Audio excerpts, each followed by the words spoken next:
Why, hello again, everyone. Just getting the stream up and running. I see that it's still working. So yeah, I'm back for 2 days.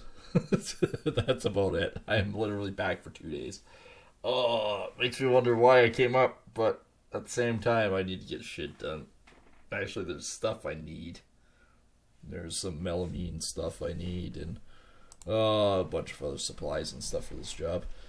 The job itself, I think, is going well. But I will say this: it's been rough. I found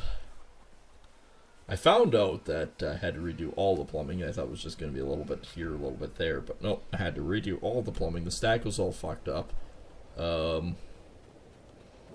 Quite badly. I had to rip up part of the wall to fix that. And then there was a few other major issues too.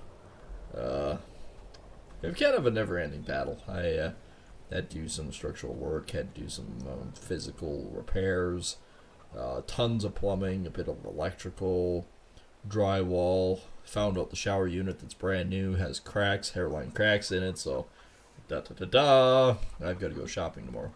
I'm just checking out my animals here, seeing how they're doing. Don't know how it's been since the last time I played. There's tons of crops that are getting close to being ready here. Hope this rain stops soon. Honey's got one. I think we did all this the last time, didn't we? I think we did. So yeah, let's take a look first of all our animals. We've haven't got any more in production yet, but that doesn't mean we won't. That could be very close. Contract-wise, we're not sitting at anything different from the last time we saw it. That smug asshole is still staring at me.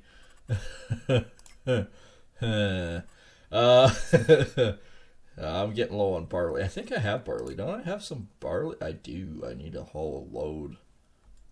Maybe that's what we do right away. We need to haul a load to the brewery.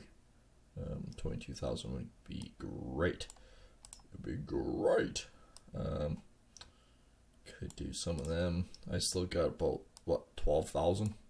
Close. 11.5 of cut chickens here. These guys are all waiting for oil right now, but we've got about 5,000 of oil, kerosene, paraffin, wax. Money wise, 49,000 right now, but we haven't trucked any of the the wheat yet. We did haul up some oats, didn't we? I think we did. I think we hauled some oats. Might be where my truck is. So we need to haul some barley over. Hope I get some more barley. What is wheat price? Wheat price is in the toilet. It sucks. Alright, well, if we have to call for desperate measures, we might. Oats are going up right now. 780, 783. Oh, man. I like those numbers. Oh, when I say I'm sort of under the weather, I kind of am. Sort of. More physical. More physiological? Physiological? I twinged my back a little bit, moving some, putting that shower together is I think what did it. Yesterday, lifting. Okay, this panel is fiberglass, right?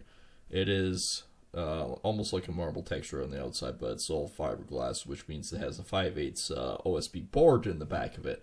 And this panel is 5 foot by 8 foot, 7 foot, almost 8 foot, tall, and about 1.5 inches thick, and probably, considering what the box said, minusing the packaging and everything that was with it, I pegged this thing at about 100 pounds. Now, 100 pounds for me is nothing. I can pick up 100 pounds easily. What I can't do real well is by my fingertips, lifting the outside of this 5-foot panel by myself and lifting it about a foot off the ground, walking onto the shower base, and dropping it in there. Yep, that's right. That's where the twinge came from. I'm pretty sure. Pretty well positive on this matter, yep. Eggs. Eggs are going down to the market. Actually, they're not bad anywhere else, really, but yeah, 3,082 there. Wool, Norse Markets is down. Bloomingard's actually coming back up. We might have to think about hauling it there. What else that we were sort of thinking? Lettuce, tomatoes. Norse Market's not bad. Actually, the bakery's the best one for the strawberries. Yeah, by quite a big margin, and it's going down. But we might want to think. We might want to think about that. We could get rid of all of our strawberries right now, and I think our production-wise is pretty good. See, this is what I normally do when I'm waiting around for the rain to stop. Okay, so we can do 2 pallets of there. 2 pallets there. And 2 pallets there. I don't think I have any more outstretched anywhere else or sitting on a rack anywhere. Honey. Honey is another big one. Honey. Where is my honey? Honey is going up with Norse Market, down everywhere else. Alright, but we got a good deal on strawberries. Chicken is going down. That's not good. I would like that to be about 2,000 again. And the rest of this barley beer is going up, and so is the Drunken Vikings wheat beer. So that's all good. So let's oh, we do have it. Alright. It's not a big concern. Somewhere here is my pickup truck. That is the concern. Alright, I need to go pick up the trailer. And then despite it raining, I think we're going to get going on the baling. I think that's kind of what I was thinking of doing last time.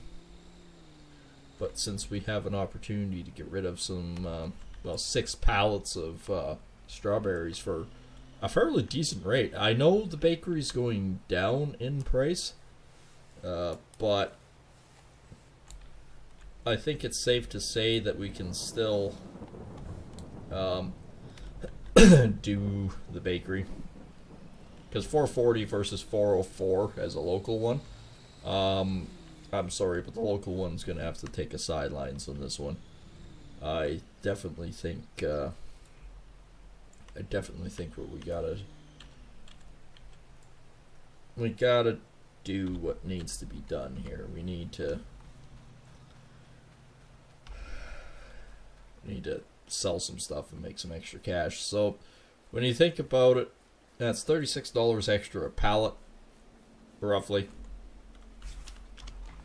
And that's 72 per building, so that's 148. And then another 72 is, oh, we're over 200. It's worth the fuel. Not by much, mind you, but it is worth fuel.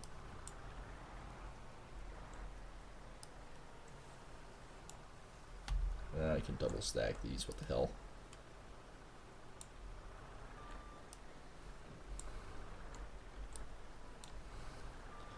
Not that that's a sketchy way to load up your pallets, but I mean, it works.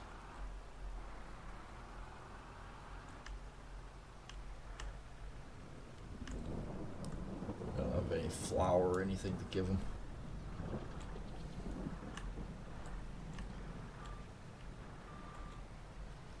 I mean, as cereals and things like that, we could put a proper mill in some point in time, but for right now, I think what we just need to focus on is our own stuff. Like our own fields, our own production, yada yada yada, blah blah blah. I thought it was down. Well, apparently not. Kind of need to focus on the main farm. As we are struggling. Like our finances aren't really going up by much. Maybe once we get rid of these potatoes, I think this is sort of one thing that's plagued us from the beginning for a while, is these stupid potatoes. Have I spent a lot of money on trying to get things set up and organized? Yes, I have.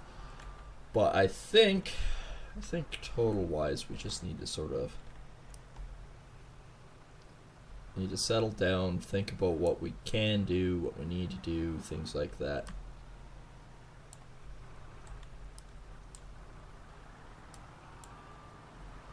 That's sketchy. A little sketchy. Well, we'll take this to the bakery, get this done, then maybe... I was going to say maybe pick up the paraffin and stuff, but I don't think so. I don't think we need to worry about it. Like, for the cost of the barrels. Cost of barrels are really expensive. But I do believe we, over time, have already made more in selling of products than we have purchasing those barrels. Which is a good thing. Very good thing. But it's still plaguing us. Alright.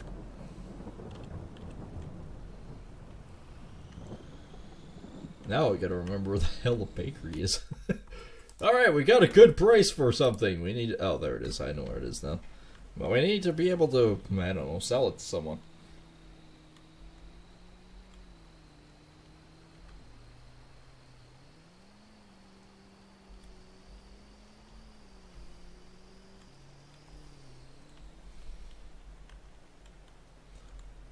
Alright. Selling products. I mean, I think if my math is correct, we're probably making about 210 more than we normally would. So this is probably $1,500.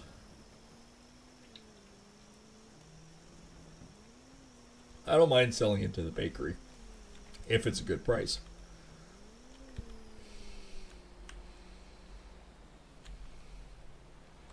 And bakery doesn't take grains. Oops. Drove off the road there.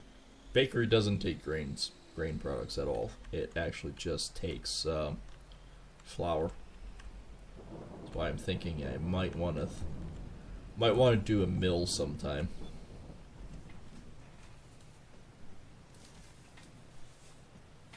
I mean, a mill would be a good thing, right? Oh, we're doing all right. We're getting some cash in the coffer again. $1,300. That's not bad.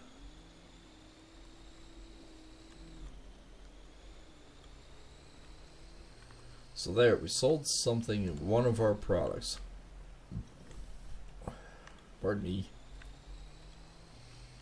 Chicken is coming back to haunt me. So, well, maybe with the barley, we don't need to move a whole truckload. If anything else, maybe what we do is we move over, say, 12,000. 12,000 liters. And then we can grab the baler with any sort of tractor and get going on this. And yes, I'm just going to do the round bales because I have a round baler. Makes sense in my mind, I think.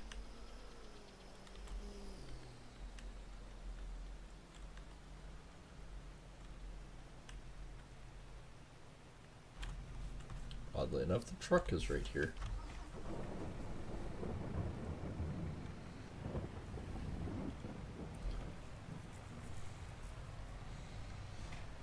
And my bin idea is actually working out pretty good over there.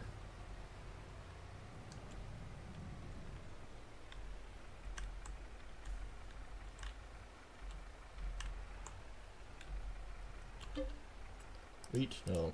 Barley.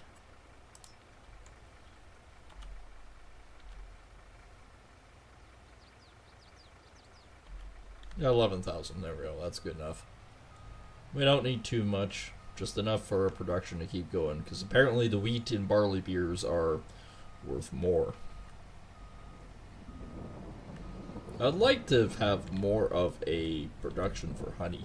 Because right now, basically, my brewery is the best one. Norris Markets takes it, but there's no...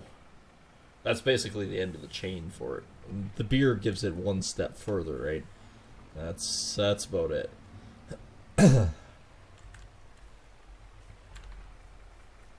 Okay, that's done, and that's all done. So we got two main things done. Do I not have a tractor here? Yes, there's that tractor. Uh-huh.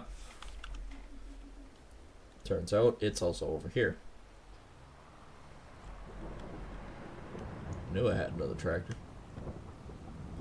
And I still have a lot of frickin' oats to take off, like probably better part of half. And this is the bigger half.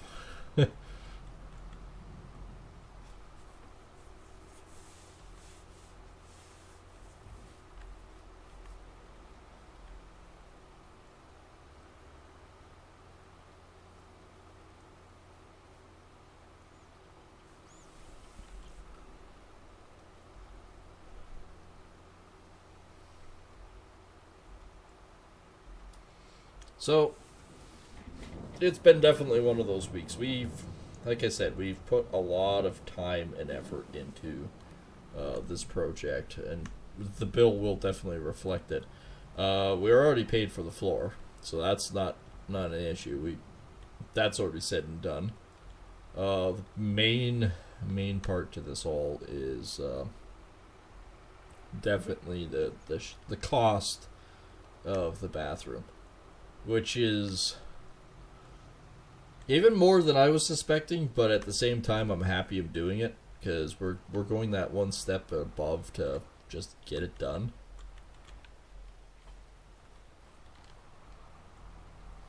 I got 20% grass in this. Well, I won't. Not for much longer. Unfold the baler. Automatic spit me out mode.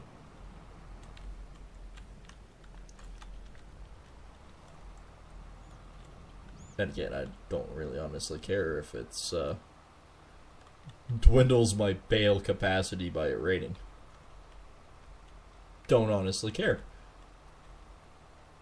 Don't honestly care if I get everything either.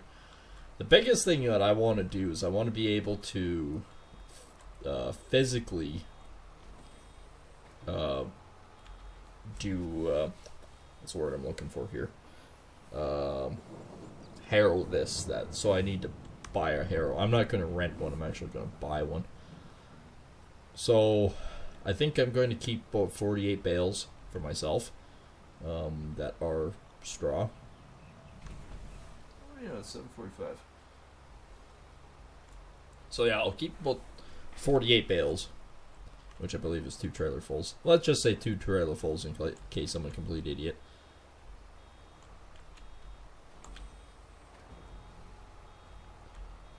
Alright, I'll just kick this guy out here, because obviously the straw just gets dumped off to the side, huh?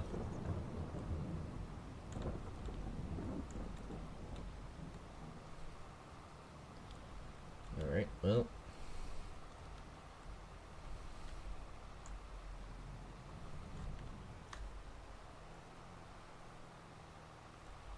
Actually, square bales would be better for this one, but I have a round baler, so. So, when it comes to that, I use the round baler.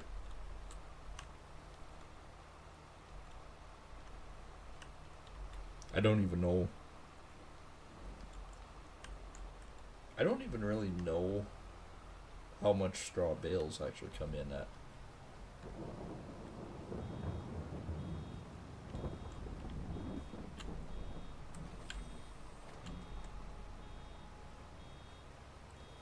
So this will just roll it out and kick it over. Plunk. That still goes onto the trailer nice, so it doesn't matter.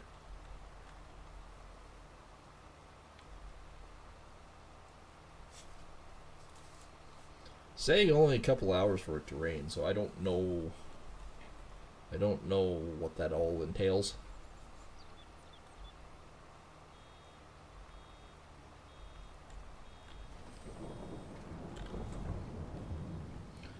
I mean, so far I've got 4 bales. That's something, right?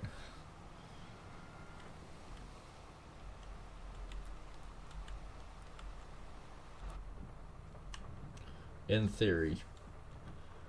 In theory, this is how it's done. You basically point the emblem on your nose to where you want, where the pile is, and it should bale it. I mean, that's how I was raised.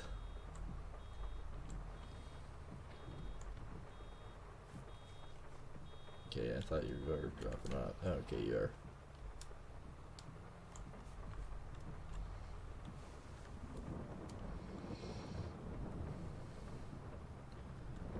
This gets to be the tricky thing.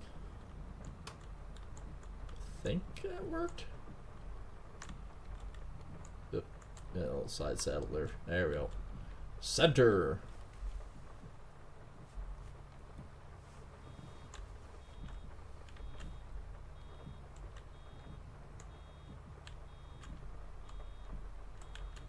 I know in real life you shouldn't do this when it's raining. One, it gums up your frickin' internals all the time. But your other big issue is moisture in bales is not a good thing.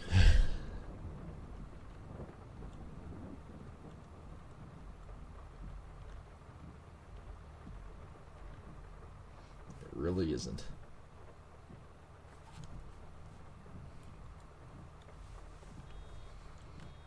I'm starting to enjoy the camera view more and more.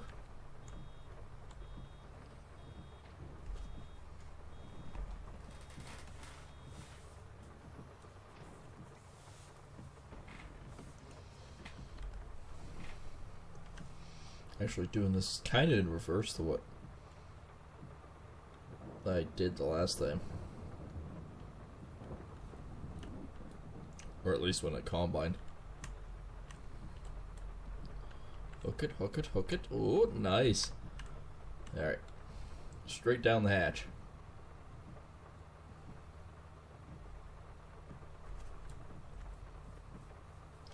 Well, at least we can do this until it stops raining.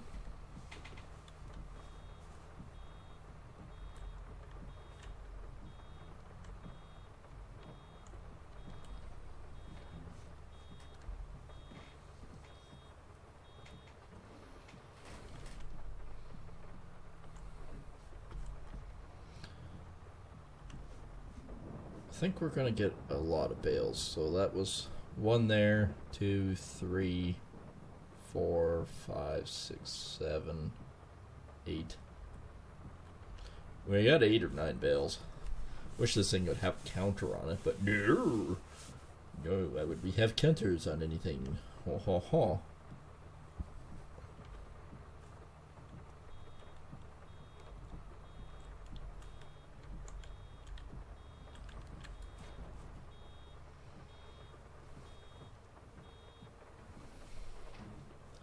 Overall, though, I'm still happy. We actually did alright on the wheat. The wheat came in a lot more than I expected it to. Yeah, it was about 141,000. I figured we'd do good at 120. Oats, we've already hauled a load. So, we already hauled 22,000 out of the tandem.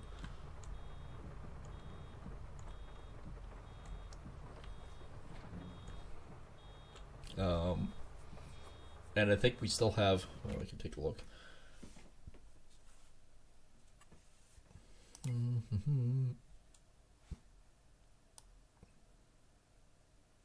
Yeah, we sold $18,000 worth of oats, which makes sense. That was 22,000 liters.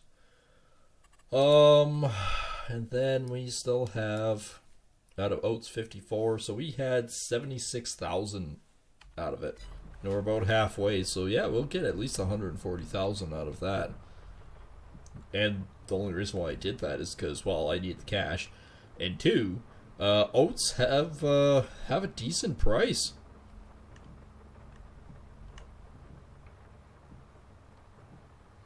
So one cannot complain.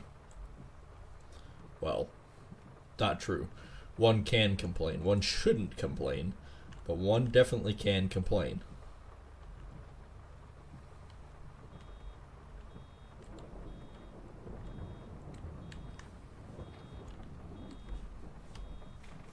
Then if I can get all this harrowed soon. If I get it all harrowed, I'd be really happy.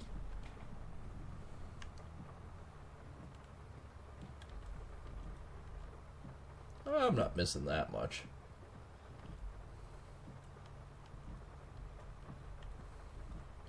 This will go from like 60% to 100 in a second.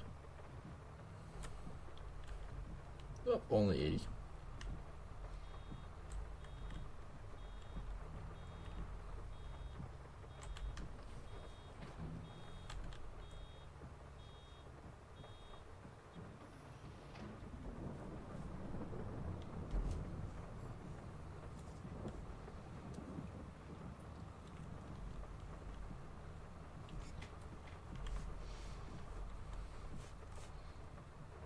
Well, I don't think this is going to take too long doing this.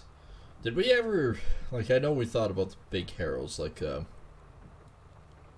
80 foot, I think it was, right? Or whatever that worked out to be.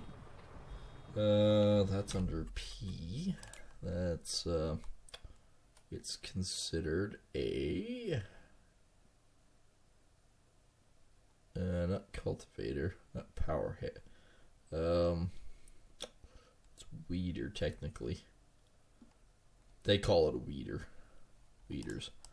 I call them heavy harrows, but yeah, the heavy harrow. Oh, I've had wicked gas today, by the way. So, oh, that's a good one. Yeah, that one's only a 12 meter. That one also has fertilizer in it. It's a fertilizer tank.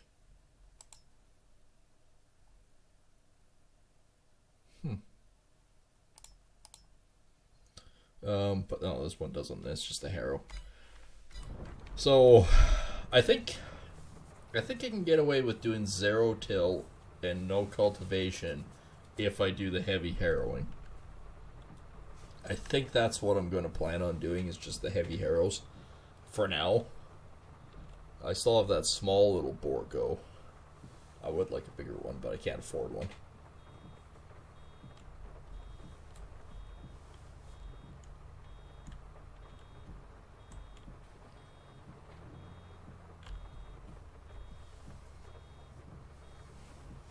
I would like a lot of things, but I can't afford it. In real life and in this. It would be so nice if I could pay off some major debt, but the biggest problem is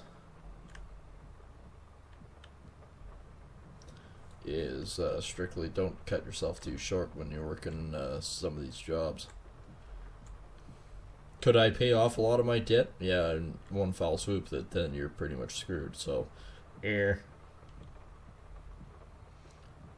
an unfortunate money game that you shouldn't have to worry about doing. And of course, I've got tax season coming up, so that one makes me a little fearful.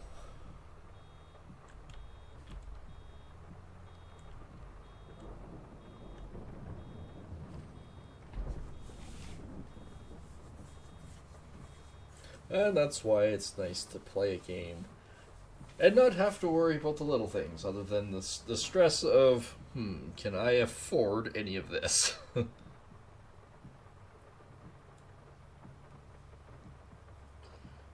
Short answer is, most of the time, yeah, I can. You still have to make some pretty hard freaking decisions, though. I'm just checking my email. Apparently I have a message.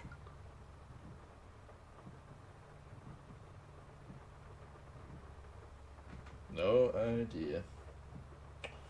Already. Oh, I haven't, hang on. I haven't refreshed my, thingamabobber here to see what's going on. Who knows what's actually going on, because it never tells me if anybody's actually there or not. Swine contraption. I think there is, but guess is as good as mine. Nobody really knows. Yeah, I think it's fine.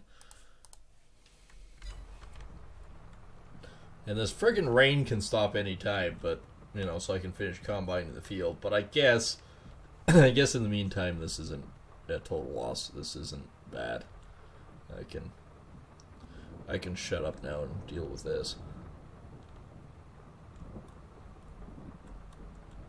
I don't know if I'm actually getting any of that. Oh, I am actually getting that. Alright, where's my line? Where's my line? There's my line.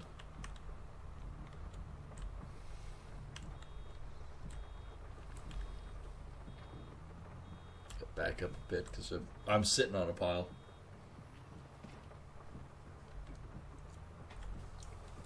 And I do apologize for not much content coming up. I noticed all the shorts got screwed up somewhere, so I gotta work on that tomorrow. I gotta get more material for this frickin' job. I brought mud and that, but the mud I brought is just absolute crap. It's got chunks and craps in it, so when you're floating it out, it pulls and then you get lines, and it's not very professional. So fortunately, I'm probably just gonna buy a pail of mud. Pails of mud, other than the boxes, there's nothing wrong with the boxes other than a pain in the ass to pull out. But other than that, they're more or less fine.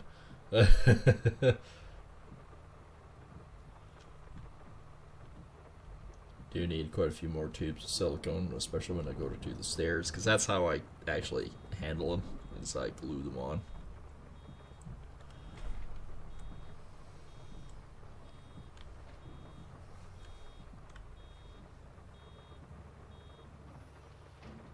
Alright, drop that one.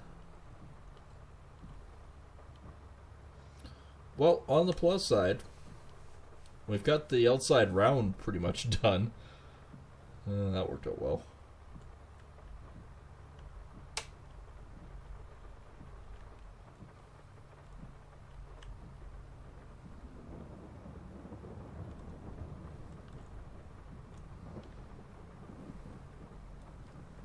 Alright, back into my line.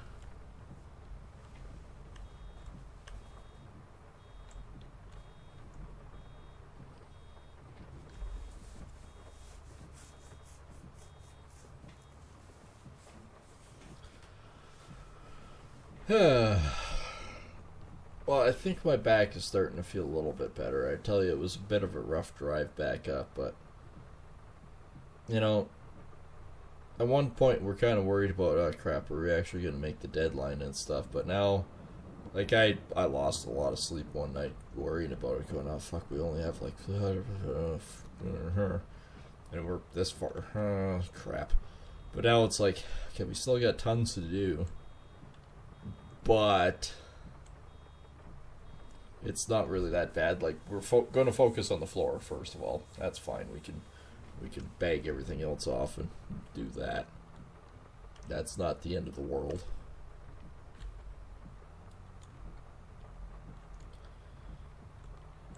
Like, we can finish the bathroom secondary, as it is a secondary.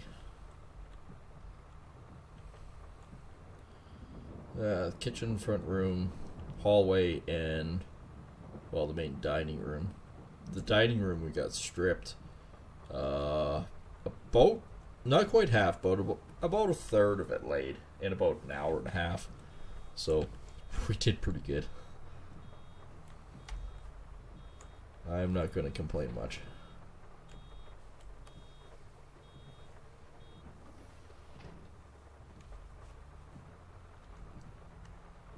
Guess what, everyone? It's still raining.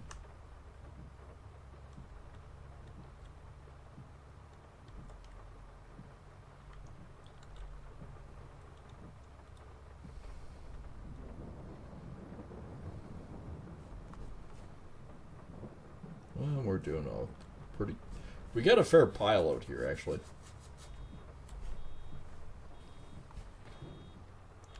These all I'm going to probably store on the inside of the one Quonset, and I can do that with just the forklift. I think that's going to be one of the better things to do.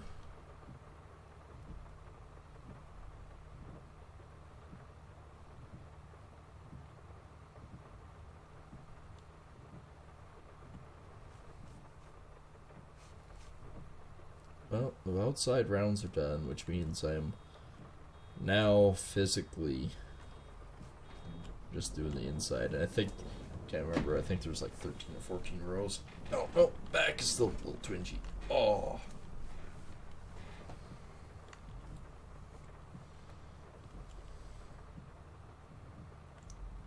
Gonna have to switch to something stronger here pretty soon. So if I can hold out tonight, I don't know how long I can hold out, but if I can actually hold out a bit, I am going to attempt, I honestly say this, I am going to attempt to maybe do another stream. And that'll be after 10 o'clock. Probably closer to 11 o'clock till 1, something like that.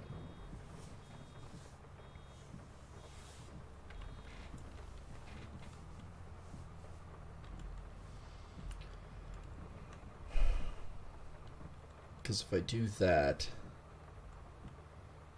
then we can get more content out for you guys too.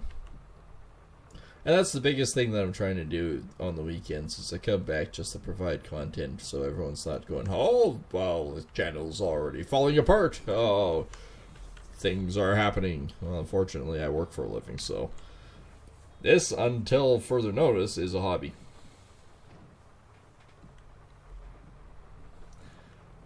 But down the road, if this does become more, I'm happy. I know my my one employee is a bit of a gamer, and I know that he would be more than into it. I need, for further notice, basically streaming at night, Mondays, Wednesdays, and Fridays when I'm here. There's absolutely nothing wrong with it.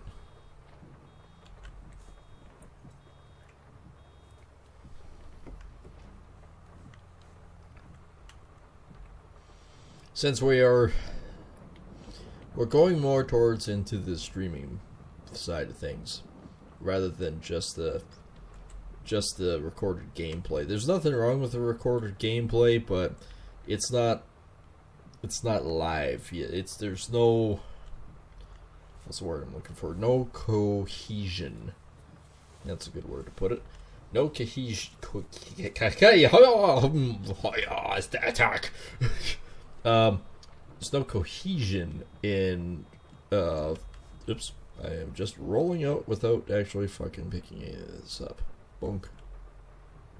How far back did I go? About there. About where the bale was. Like, there's no healthy balance between, a viewer like you guys watching the video and then coming out afterwards and going, hey, yeah, you know, that was really great and all, but we'd like to give you points. Well, unfortunately, if you give me points, that's fine and dandy, but I've already done like 7 to 8 hours of recording, so by the time that comes out, it's that advice and that information is useless to me, and I don't like that. If someone's watching my content and goes, hey, did you know you could do this? Really? Oh, cool. I did not know that. Like, that's why I started doing Gold Rush as a stream. Because actually, I got a lot of helpful hints. I freaked up that again. See, this is one problem why I hate balers in general.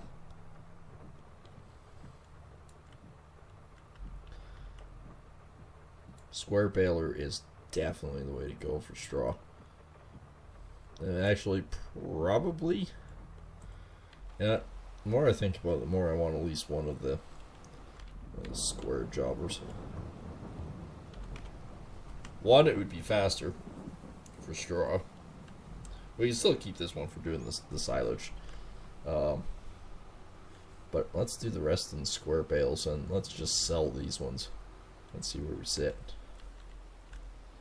I believe I can actually pick this one up with the truck. So we'll maybe lease one with that. Where's my truck?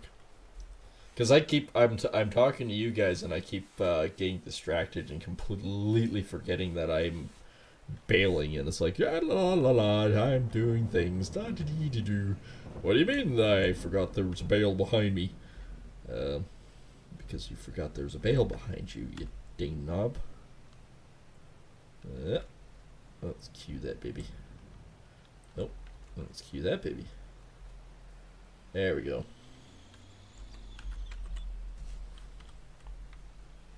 Okay, in here I think is not what I'm looking for. Crap, it's over in the other part, isn't it? Yeah. Yep, it is. I get it. I know where it is. I sure do.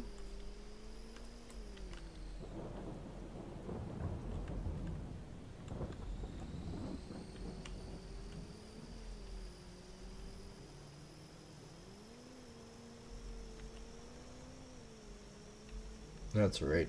Let me burn back down here.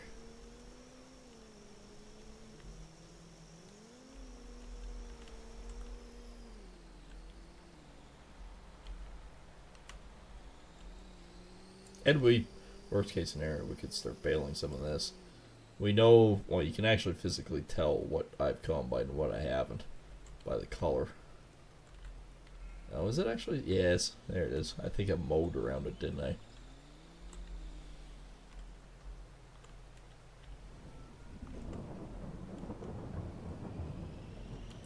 The only problem is this, I believe this guy is a round jobber in general. So we'd have to pick up a different trailer too. We're not getting rid of this. If I need to make ends meet, I'll still do silage bales every frickin' day of the week. It just pays the bills. As I think it's only around okay. Well, we can actually faithfully take a look at that real quick. It would be under bales.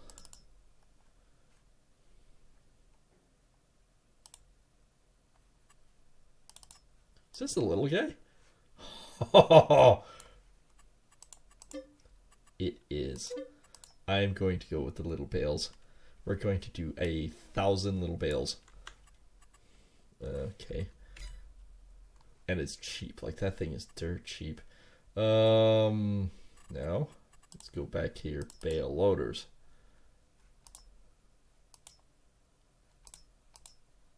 Does that do? That is 14 bigger bales, I think. 180 to 240.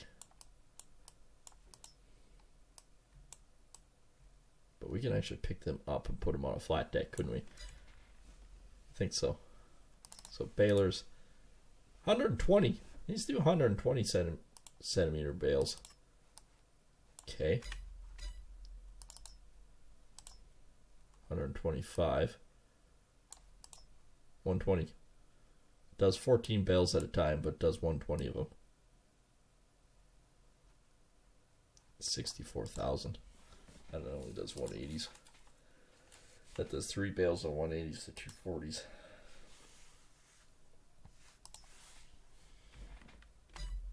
I mean, I could just grab the regular truck at that point.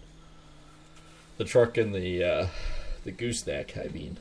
And we could go to town with that. Then just pick him up after. I think it's going to be hoot just to have a bazillion little fucking bales. Because I'm quirky like that, that's why.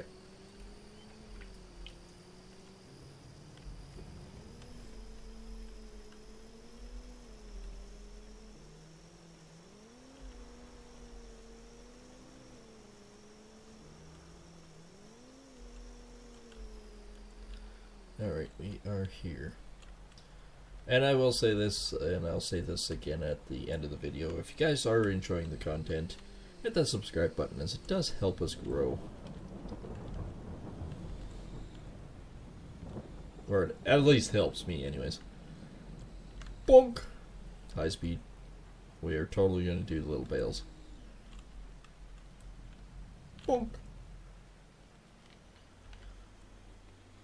At least with the little bales too, I can stack those things like you wouldn't believe in a barn. Whereas these, well, on the ground, not so bad. Can I do them 3 high or 2 high? Yeah. I'm gonna do the 120s and see if I can hand bomb them. If not, we'll have to rent that other one. That's kind of expensive, but basically everything that I purchased or sold with that with the strawberries ended up basically paying for the lease on that little tiny guy. Oh well.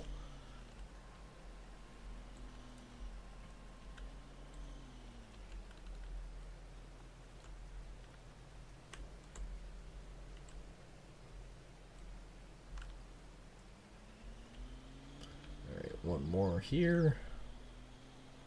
One more here, one more there, one more here, one more there.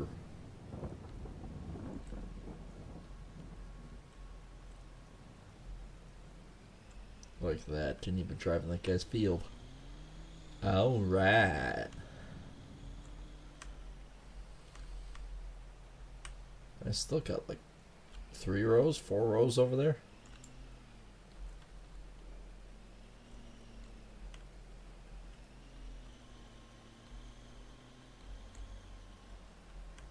Oh, there's 15 bales.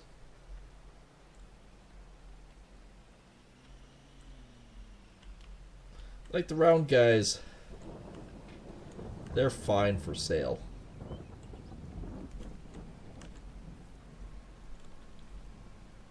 Oh, I'm driving over it. I'm trying to put it upright, you know, with the only way that I know how, and that's usually by driving headfirst into it.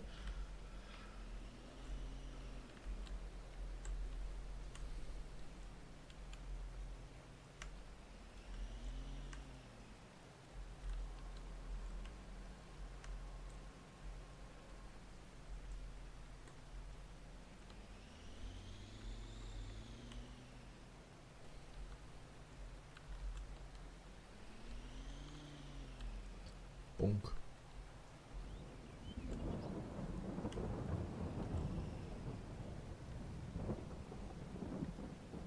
Oh, I am literally full. Alright. Well, let's go see what straw bales are worth. I'm thinking probably, if we're lucky, $50 a bale. So, 2,400 bucks. Oh, 2,400. Would that be 2,400? $100 a bale at 24 would be 2,400. So 1,200. If I get 1,200 out of this load, I'd be happy. Which would pay for the other little guy I just got.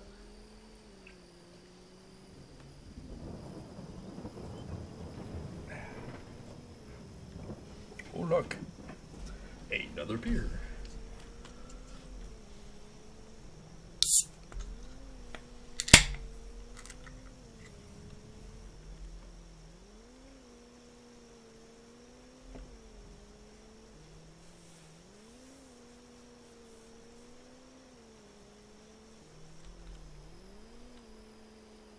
There she sits. I'll drop the baler back off after I pick up those other ones. I know the other ones are about $1,000 a bale. That's why it's insane to bring silage bales in.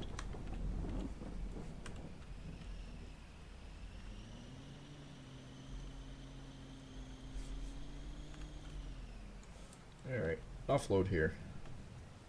Oh, they're worth more than you think. That's about $9,000 right there. $10,000 for some straw bales. Was it worth baling? Yeah, I would say so. I think what we're going to do, though, is I'm going to bale maybe 3 or 4 bales, throw them in the box of the truck, and then take them back here before I hook up the trailer and everything again. Just to make sure that, A, I can sell them at some point. I am going to save a bunch because I think that's going to work out pretty good for cattle or whatnot. And I am thinking of doing some sort of cattle. I think for one, beef would be kind of useful in some regards, and I could also have the milk production. Like do a free range, kind of what I'm doing with the sheep. But the sheep are wool. That's their entirety of their job, is their wool. They are in my wool breeders, you could say.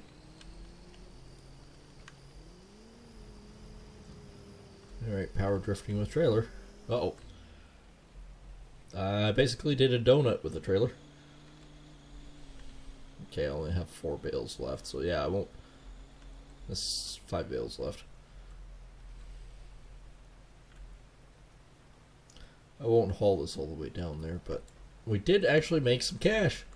The straw idea is actually kind of good.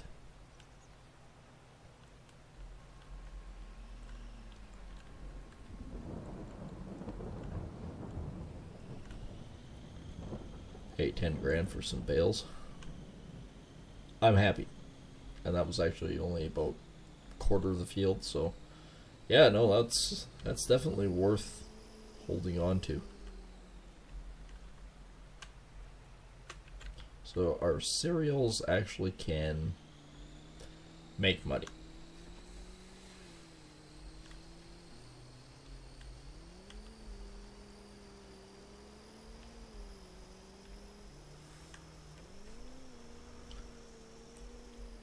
I wouldn't say we're broke even. I highly doubt we're broken even, but I bet it's better, 38,000 down instead of what it was.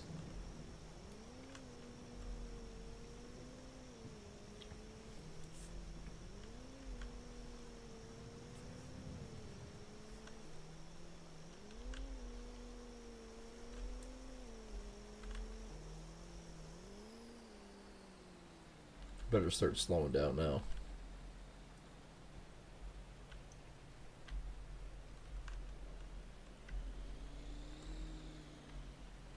Alright, there's the cool little guy.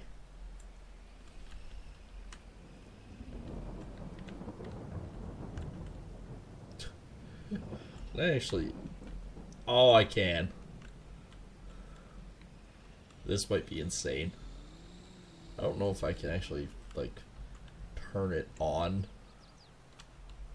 I can lower everything. Is it actually on? Yeah, I think it is. Huh.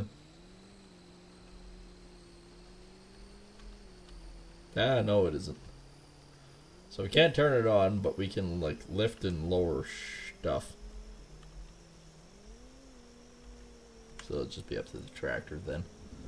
But you see the pickup header on this thing? It's, like, freaking huge in comparison to the other baler. It might be better anyways, just strictly for cleanup purposes. Because that's one thing about that round baler I hate. The pickup on it just sucks.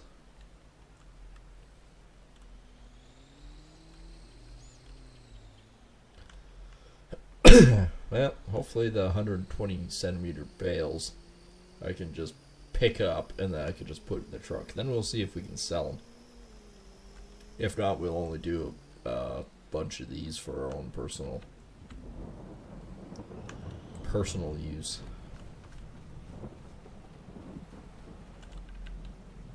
It is still really raining out here.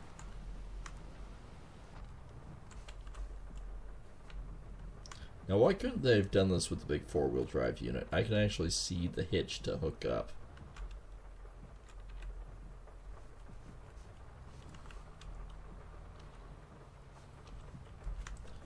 Alright. Let's boogie down to here and see what it does.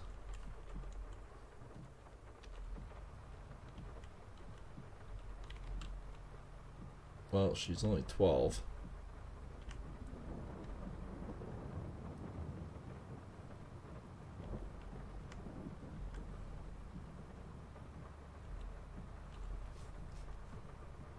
Oh, we're cracking out little bales left, right, and center now.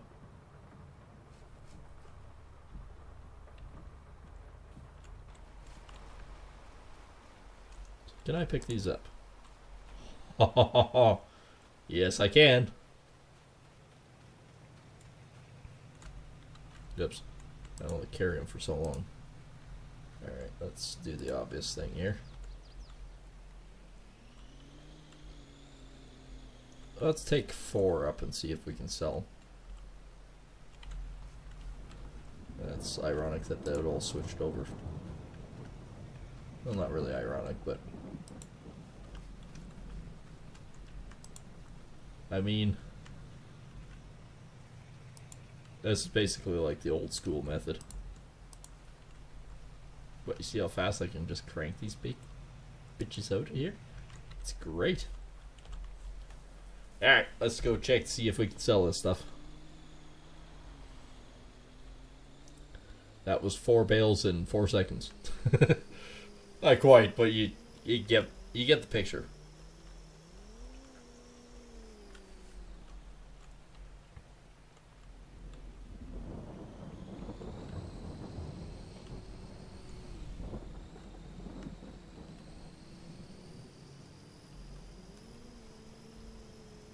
If this does sell, then yes, I will hook up the trailer in that. One, we can haul a trailer or so back with us to the shop or to the... I might actually haul it out to the barn.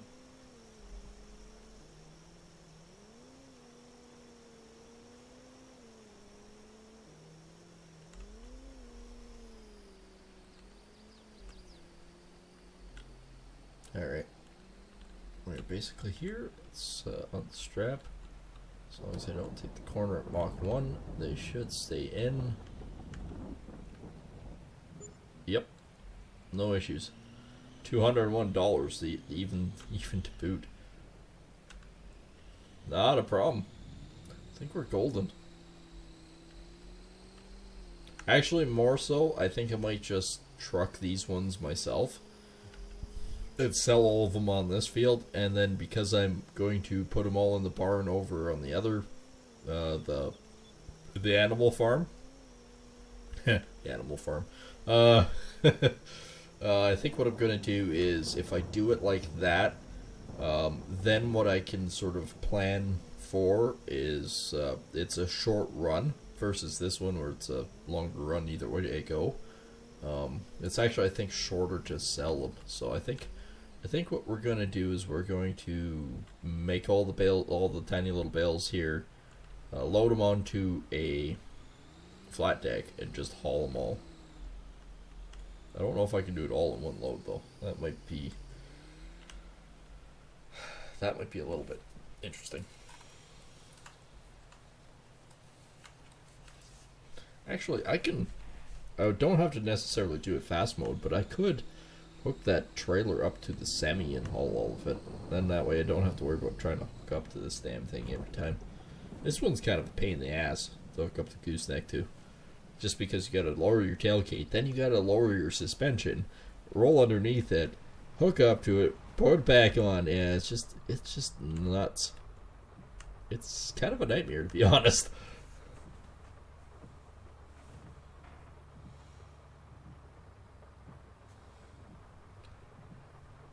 It's definitely a bit slower than the round bale, but I think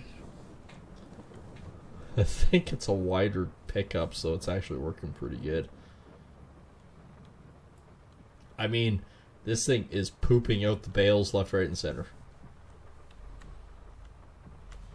So, if we can take a full truckload or something, and we can like stack it too. So I think we can do pretty good with it, I think. Will it take time? Yeah, it will. But I mean, it's raining. What else are we gonna do? We might as well have fun.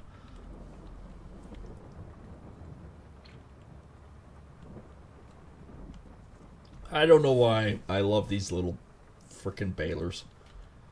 I always have. I absolutely hate, with a passion, getting the strings set right on these things. So, neighbor of mine, years and years and years ago, they were bailing with one of these.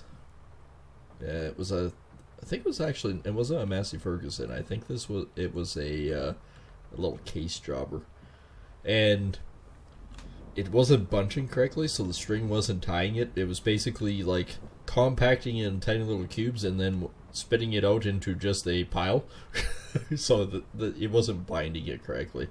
So I had the fun task of trying to figure out how to get the thing to bind and tie.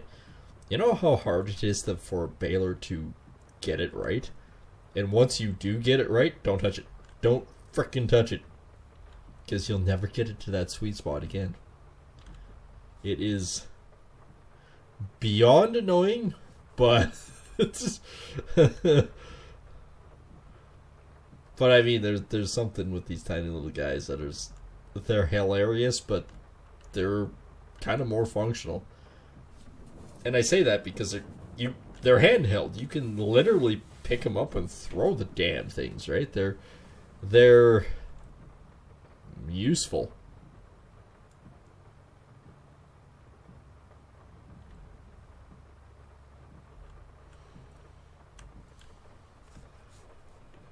And then kind of the whole scheme, you could say. And the reason why they went bigger is because people aren't putting these in barns anymore. They're not putting straw bales in barns. And the whole reason why they had small balers to begin with was because you put it on a conveyor and you stacked and stored them in a barn. Typically your cattle barn that housed all your animals anyways. So that's kind of why they were smaller, because they were easier to handle.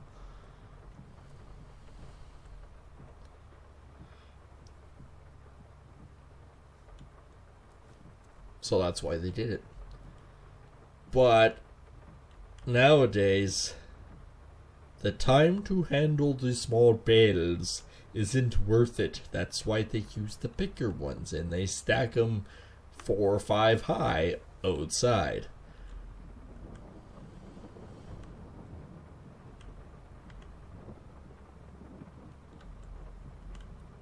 And then some jackass comes across and pulls them over. Actually, but I had another neighbor a little ways away. He stacked them 5 high. Typically, most guys stack them 4 high around here because they kind of don't really fit well together. They do, but they don't. Well, he stacked them 5 high, and the pile looked fine. It looked stable enough and whatnot. But we had one windstorm come whipping through, and it just caught it just right, and the pile fell over. Oh, what a friggin' mess. Because 5 high, these things are normally standing 3.5 feet tall, so times that by 5, you can tell how high the stack was, right? Yep. As soon as it happened, it literally fell over and just exploded in a pile of straw. He didn't stack it that high ever again. And we all laughed and went, I wonder why. Yeah, obvious. Kinda obvious. Oh, we've got a pile of these little bastards out already. I mean, the time to bale is a lot quicker. Like, we are cruising down probably a third of the map right now. We don't have that many rows left, actually. It'll just be a little bit time consuming to pick them all up.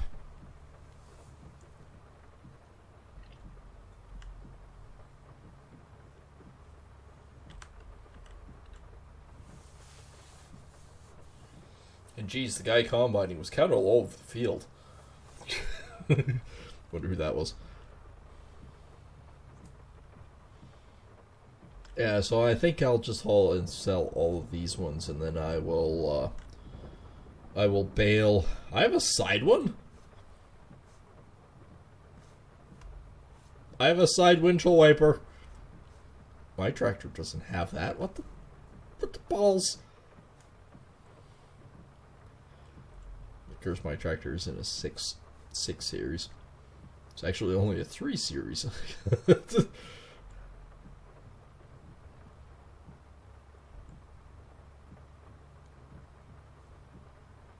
Is this 6 series or is this 7 series? I don't remember anymore. I almost wish there was a mod out there for the extremely small tractor. Everything from a 1 series all the way up. Like the 1, 2s, and 3s. Even the 4 series. Are they useful for a big, large farm? Not necessarily. Can they do lots? Oh, yeah. Well, this thing is cracking out the little bales. They are going to be a giant pain in the ass to deal with. I know this now. But I actually cobbled through most of that pile. It's not bad because that was a huge pile. But like I said, I'm just going to hand bomb them onto the trailer. And I'm pretty sure I can actually use the... because it's just the standard gooseneck. I think I can hook up to it with a semi. And you just use my regular gooseneck trailer. And just hand stack them on there. Throw a bunch of them up there and away we go. Or the other option is I bring the tandem out here. And just throw all of them in the box of the frickin'... I wonder if that would work. I mean, we hauled a tree before in it. That's what most guys around here use their tandems for. Well, don't usually haul grain with them anymore. They use them for an all-purpose junk hauler. Not really a dump truck, but not really not the dump truck.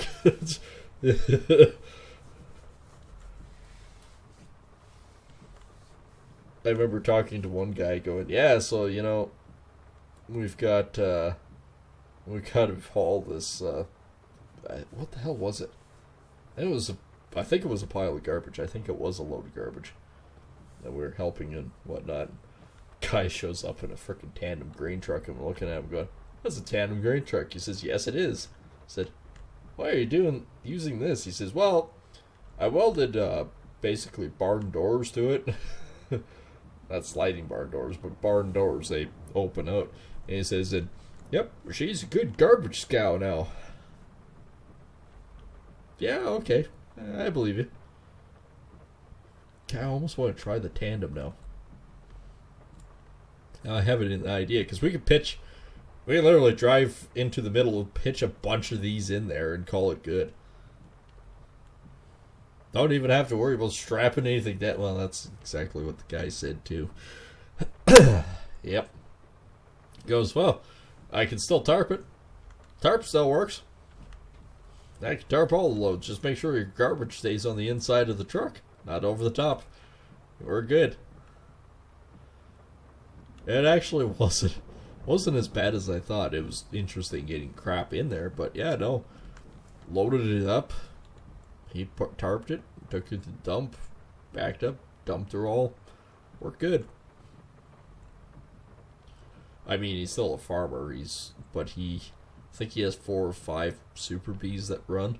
He doesn't use the tandem for anything other than garbage now.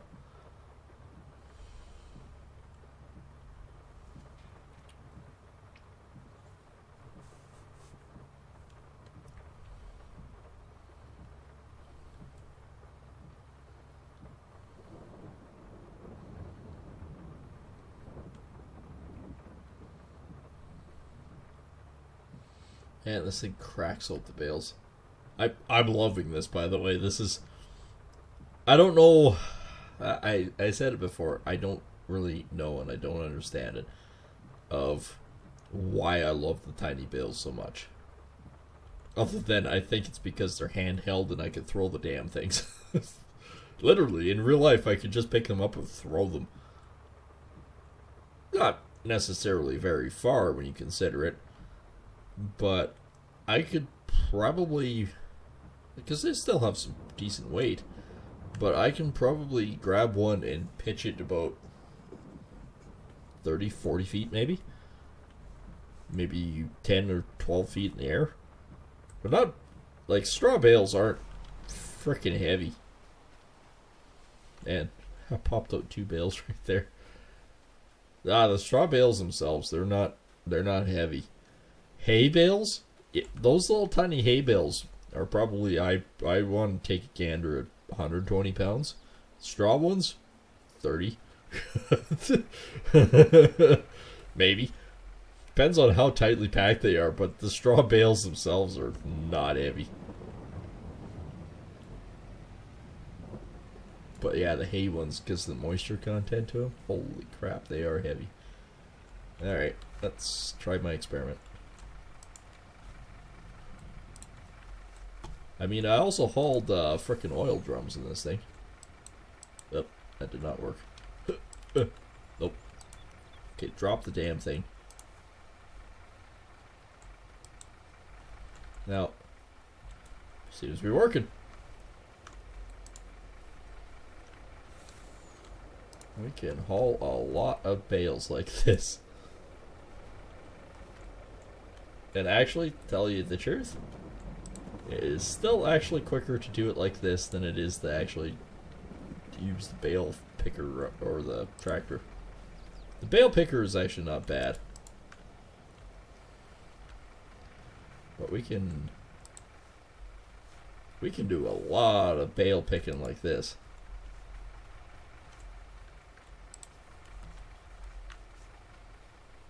I'd laugh if it got into the truck and actually tells me how many bales are in here. Nope, no it doesn't. It does not understand that I am hauling bales at the moment.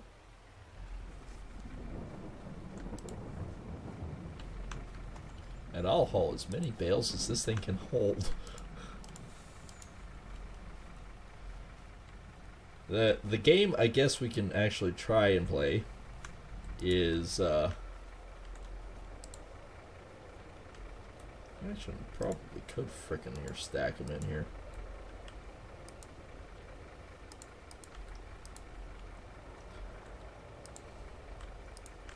It's just like pretzels.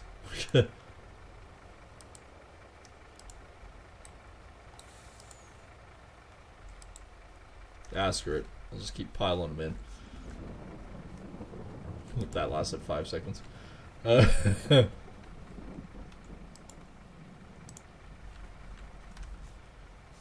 Yeah, no, what I was going to say is, we had 10,000 odd dollars. We'll say 10.5 for a good calculation on the round bales on the trailer. So we hold 4 bales, and just 4 bales, with the truck of these ones, and they're about 201. So basically, roughly breaking it down, these things are about $50 a small bale. Not huge, but I think that we can make a pretty decent load out of this. Like, we're not even near full out of this thing yet.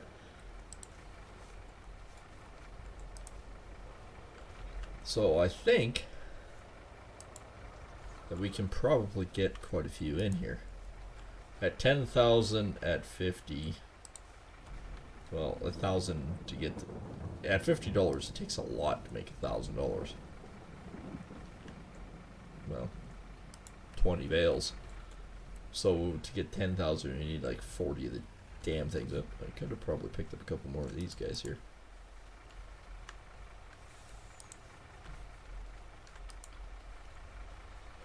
Maybe like every other farmer, not strap my load and just have it blow out on the highway.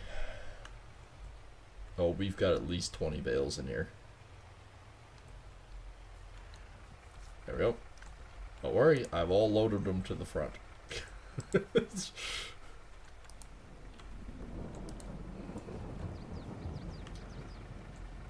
So long as I can get them out reasonably well and easily, I should be able to make a pretty decent time doing it like this. Quicker than the 14 bale auto loader. Just because of the time to travel.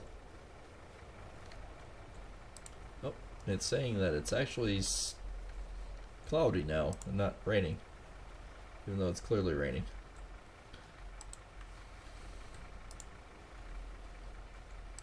I still want to stack a pile of these in the barn. Alright, let's move the truck ahead again. Or maybe half full.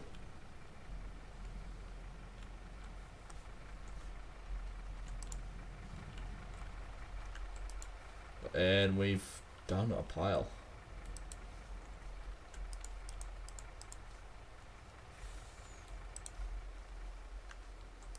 I can still see it raining, despite it saying it's just cloudy. It's not just cloudy, you bastard.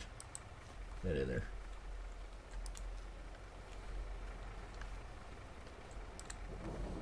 This is actually one of the most useful trucks on my farm. I've hauled a tree in it, I've hauled oil barrels in it, I've hauled... you name it, I've probably hauled inside of it. And now I'm hauling bales.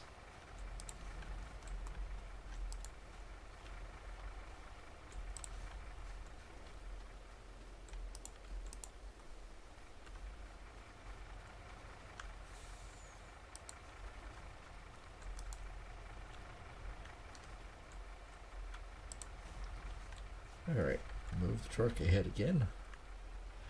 Oh, the truck is starting to get full. After how many bales did I put into this damn thing? Honestly, I don't know how much I'm going to make from it.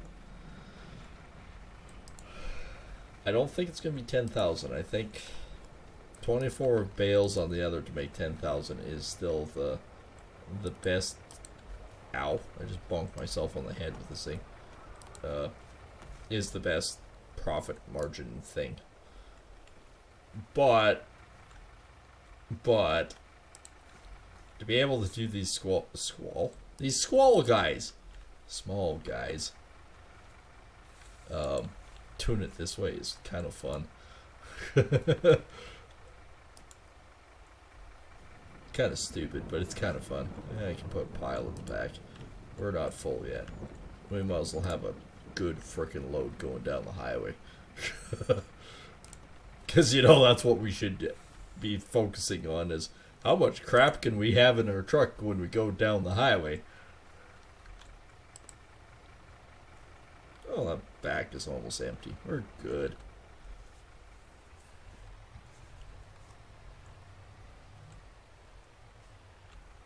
There we go.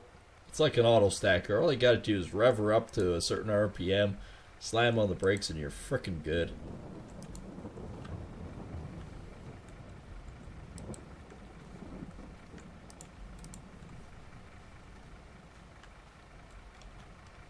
Can I not jump? There we go. I am definitely curious to know how much I'm actually gonna make off these stupid things. I'm not in it for much. I'm only in it for basically $1,200 for the rent on the oh, I shot over that. That's a clear sign that I'm getting, where is it now? Getting full.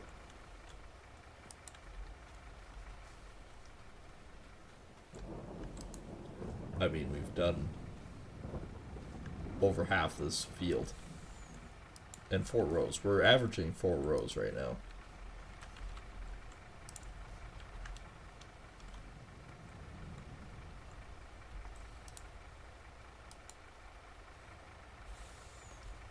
Yeah, we're starting to add up. Oh, I guess I'm going on this side now.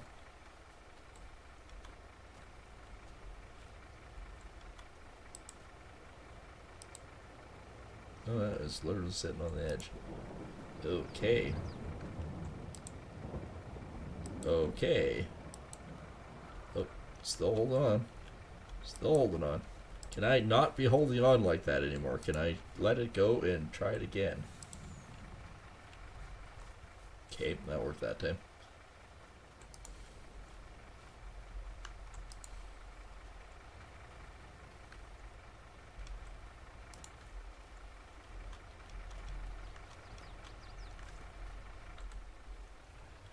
I mean, we got a... That is a healthy load of bales right there. We might actually want to think about hauling them. Let's see how... It's still raining, by the way. It says it's just cloudy, but it's still very much raining.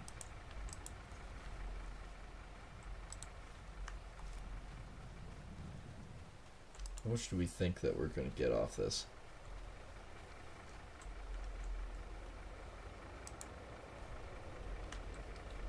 I want to say, optimistically, maybe 2,500. Because that's a lot of frickin'... lot of bales to make 10 grand. Although, is it possible? Yeah, it is. I think we better haul this. Let's see if this all explodes in Jenga rage. Because I see things bouncing in there.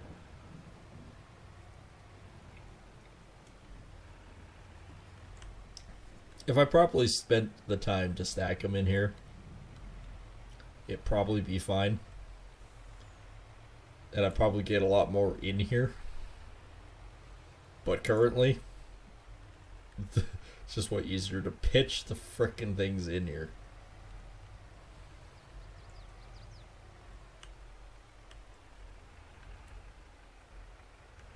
I guess we could upscale it into a dump trailer with the Super B.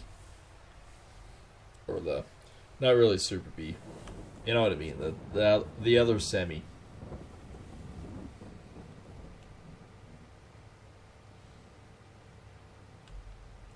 Which we actually... We're probably going to need anyways when we go to do the potatoes, which is coming up soon. Did it actually quit frickin' raining? Oh, we might be back in the field combining that other one. And it's probably better to get that off.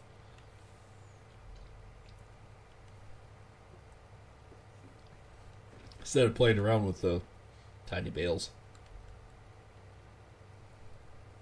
I'm still curious to know how much I'm going to get for this.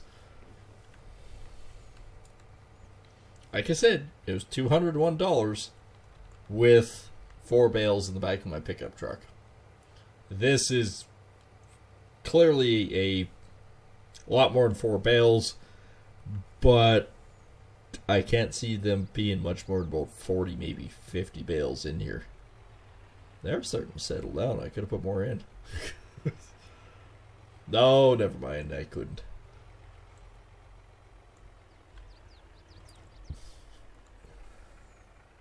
Oh, crap. No soldier left behind. Yeah, no, that's a clear sign that it's full. Don't fall out before I get here, you swine.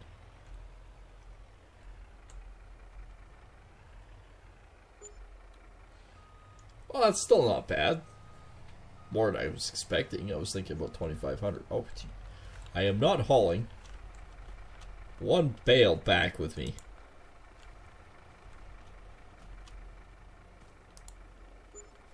Yep, $50.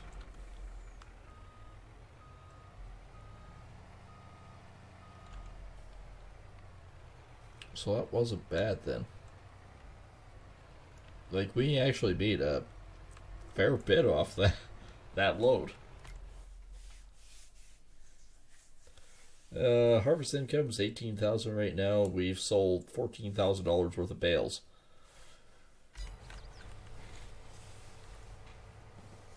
And really, 4 rows. 4 rows, I'm not going to make that much more off, anyways. Not really.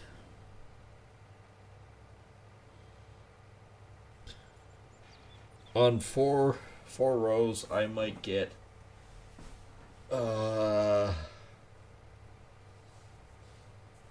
I would get a full trailer. I might get 10. 10 of the round bales, which would be 10,000 was 24. 5,000 would be 12. So, well, $4,500 off of 4 rows with the round bales. I'm gonna get at least that off the little square guys. So, the end of the day, I think it's basically about the same. Actually, I think it's pretty much exactly the same. It's exactly the same income regardless if it's a big round bale or if it's a square bale. There's no extra funding from it. Still good cash. I think we'll go back to combining now. There we go. My pipet is still out. The pipet is no longer out. I'm going to check my stream. We will be going to 10 o'clock with this one. And then we'll probably... I'm feeling alright so far. I probably will be back at 11-ish for Satisfactory. And of course, we did get our coal production, so we could actually get going on power plant. So that's exciting.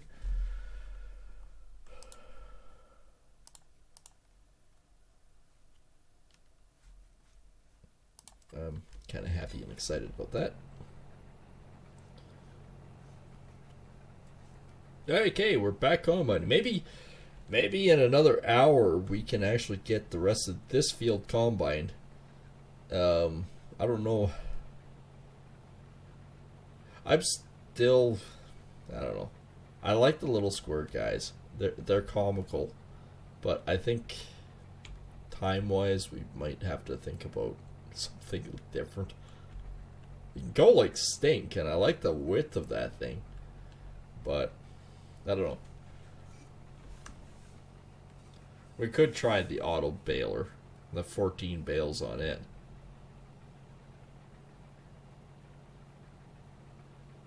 And I know I do know we need a dump trailer. Unless we just use the dump trailer and do all of it.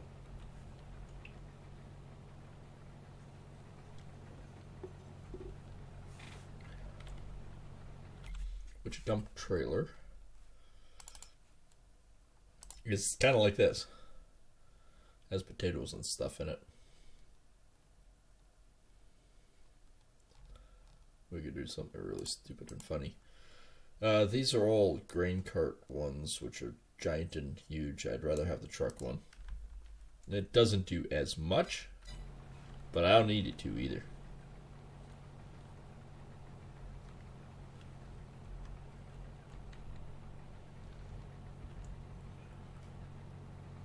Alright, there's already 17%.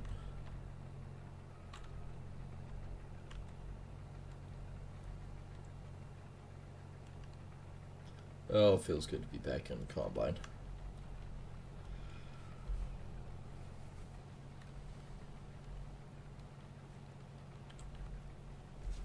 So I guess I could just rent the dump trailer for now.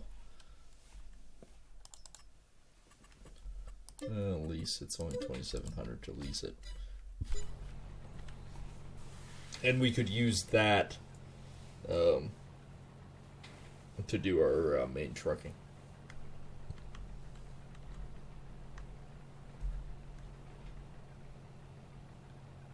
At least I think we can. I want to say yes. I really do. I want to say yeah, it'll work.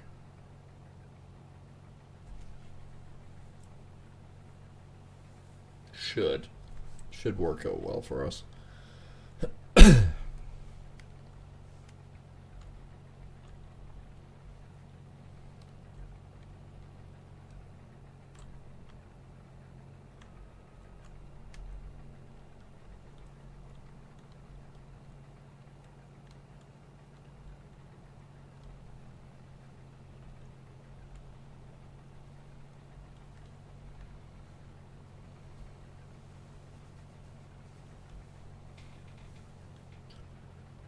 Well, this is actually going pretty good.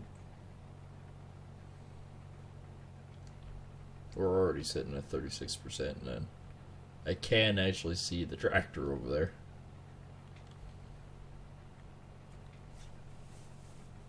%.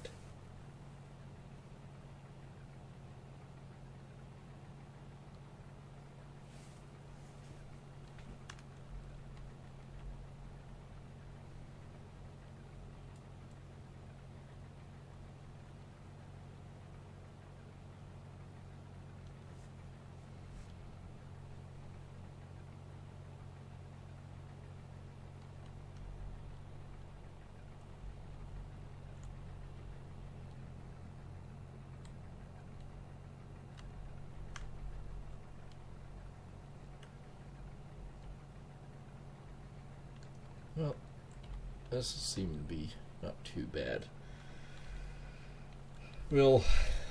After we're done this, we'll go back with the dump trailer. We'll try the dump trailer anyways. I need it for the potatoes, which is going to be harvesting fairly soon, actually. Because we'll have to haul. I know that makeshift freaking potato thing, it does a lot, but it's still, we could still constantly truck with it to get certain jobs done.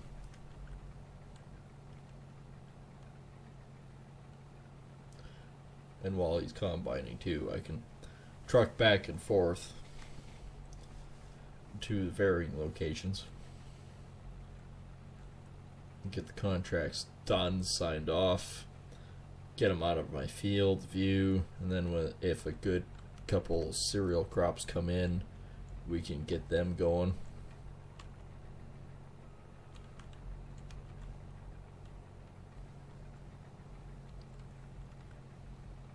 Because right now we're limited to one new contract. That's it. With those two stuck. So it'd be really nice to get rid of them. And we're already at 60%. 63 actually. We might not get as much out of this stuff, but it's still a good cash crop. I think we said that we want to do canola in this field. And of course that is no canola. Yes, we're going to be seeding that in August. Actually, we should do canola in the other one, and maybe wheat or barley in this one.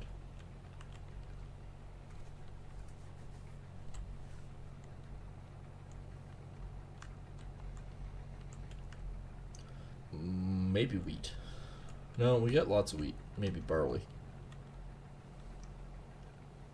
We could do we should definitely do canola and break it up for the other one. I think the first crop that was in there was sorghum. Then we went to well, it wasn't sorghum, sorry. Apologize for that. It was barley, and then we went wheat. Which you can go to two cereals back and back, but you don't want to do much more than two seasons of them. So we'll go canola.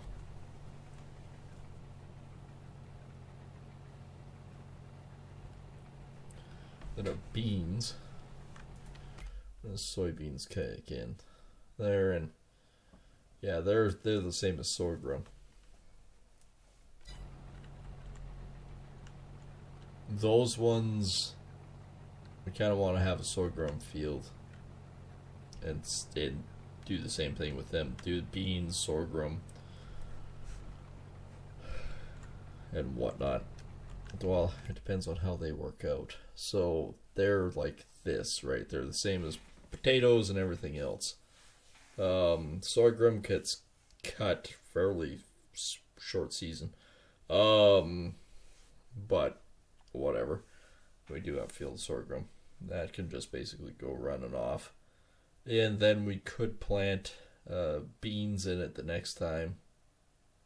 And oats are Oats are in a short frickin' crop too. They're the same as sorghum.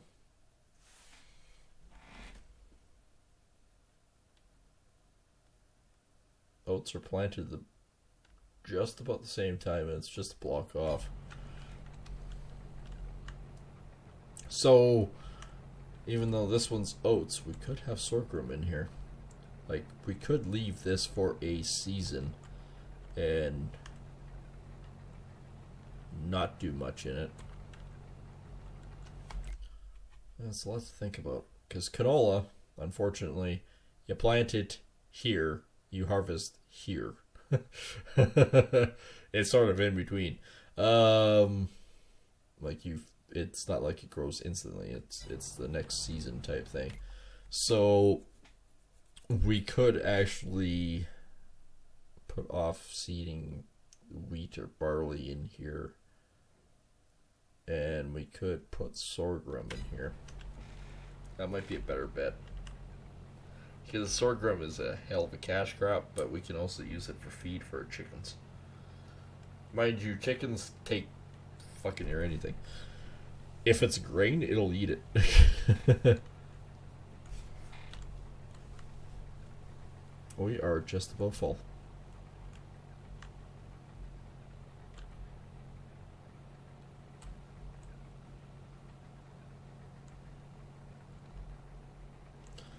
It'll be the next row.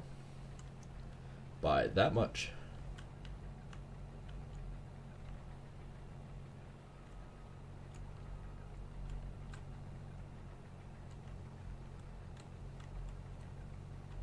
Yeah, more than I thought.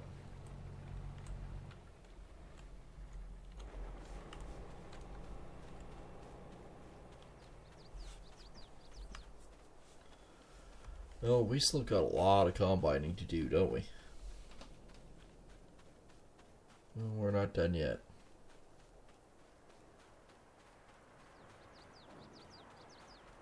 Well, we know this works out. This actually works quite nice.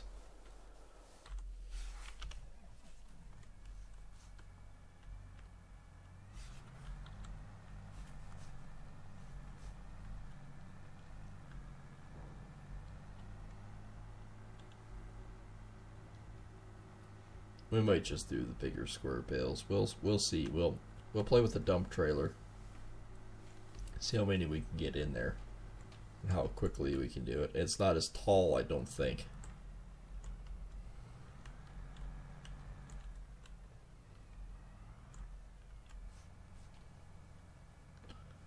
I don't think it is, anyways. This might be a good spot for me to quickly use the facilities while this is dumping. You know, beer goes in, something's gotta give and come back out. Oh, my back.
And I have returned.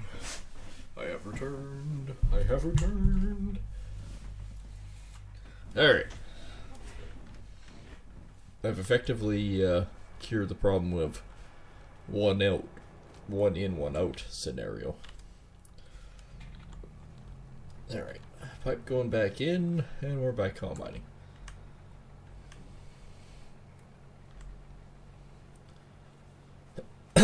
I must admit, the helper kind of works like it's on the GPS.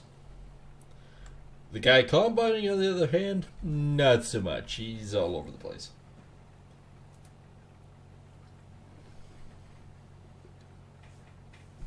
Oh, freaking well.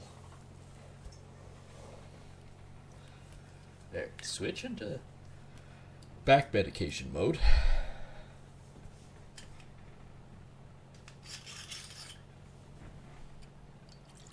Sweet, sweet back medication.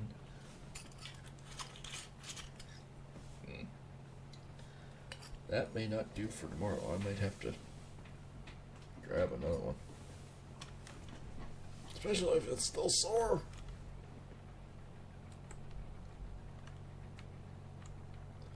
I'm kinda in bad shape. I should have known better. Like, I know that stupid shower panel's at least 100 pounds. And it's me being a 6'5" guy.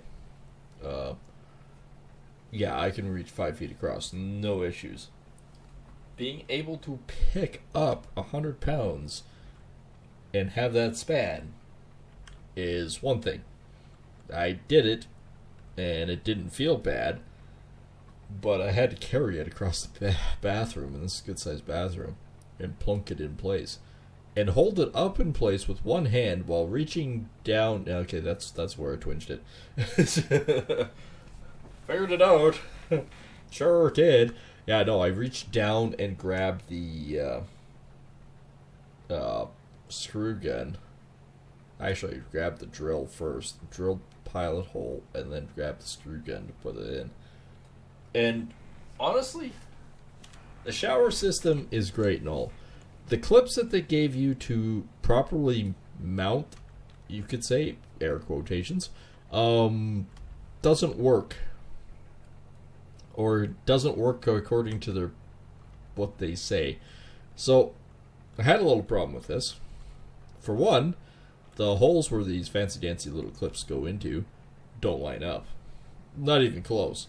Like, the holes where it's supposed to click into versus the holes on the other side are, you know, if they were a half an inch, I'd say, okay, you know, the little clip goes there and the other little clip goes there, and, you know, they sort of bind each other and lock, right? Okay, cool, I could see that working. No. The bottom holes, I will say, did line up to that point. They're basically half an inch out, and I figured the clips would work. The middle hole was about 6 inches from each other, and the top hole was, a good foot distance away. So they pre-drilled the holes in the wrong frickin' spot. It's just a garbage system, and these stupid clips, they're cast aluminum, but if you touch them just the right way, they fall apart. So I went, fuck it, I'll just drill and screw these the old-fashioned way, and I'll do a click system of my own. So what I did is I put the first panel up, but I gave it just enough room for the other one to slide into, and that's the way I did it. Is I basically allowed the back panel slide in behind the other one, and you silicone it. It's solid. Like, I mean solid, and it looks clean and perfect. Their other system, it was like there was a 1/4 inch gap all the way around that they say fill with silicone. Bullshit. You're not going to fill a freaking 1/4 inch gap with silicone. Mine, tight. The shower base pisses me off because it's not, like, you put it on the ground and it feels hollow in the middle.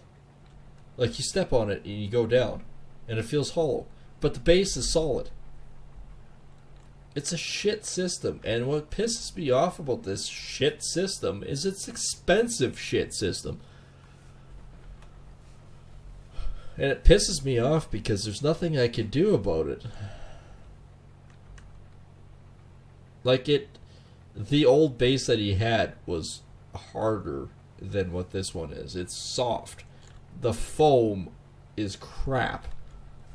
And the base itself, like this whole shower system that he got, is like a $4,000 system. It's garbage. It's literally garbage.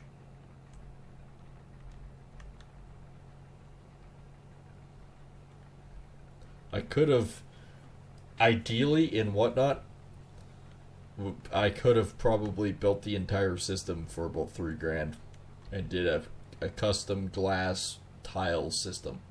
One that would have worked a lot better. And I can tell you, from the amount of pissing around I've done with this stupid piece of crap prefab system, I could have had the entire shower tiled. I could have been done with the shower. That's including installing the glass that I haven't done with this thing.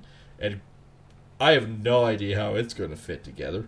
If it fits together anything like the stupid fiberglass system that is flimsy as hell, yeah, it's not going to work out well.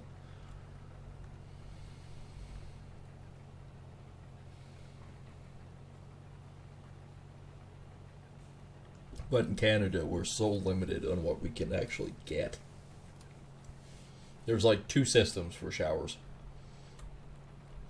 And what's worse is the stupid taps are mowing, which is just garbage. Right out of the box. So this is one thing that absolutely pissed me off is I'm tiling. I'm plumbing away, right? And it's like, oh, new diverter valve. Okay, clip, clip, clip. Oh, comes the old one, right? No problem. Put the new one in. Clunk, clunk, clunk. Do it. And turn the water on. Good thing I put shutoffs in the shower now. Turn the water on. Water's pissing out of the side of the frickin' housing. And you look at it and you go, oh, fuck's sakes. Yep, brand spanking new, and it's garbage. With the worst part is, where the crack was on the diverter valve is where the Moen frickin' name was. And you look at it and go, yep, Moen, built for looks, not for life. And take it back to the dealer, and they went, well, unfortunately, there's no warranty on this part. It only covers the cartridges, and I think he said the handheld wand. And I'm looking and going, what? Good thing there's lifetime warranty on practically nothing anymore. Oh, it's so chintzy too. The handle is just plastic. It's like plastic chrome. It's not even metal anymore. And what's worse is that, like the last bathroom reno I did, the full custom job, that was all Delta. And never an issue. It was like, okay, well, I'll just put this together. Clunk, clunk, clunk, clunk, done. Then you're looking and going, okay, and trying to get the frickin' Moen to work, it's like, nope. Everything is just, doesn't fit.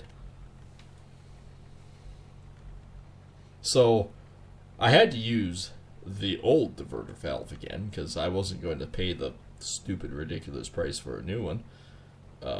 So I got it all pieced together. The inset for it is different than what the Moen is, so I had to resize it using electrical tape just to get it to fit tight.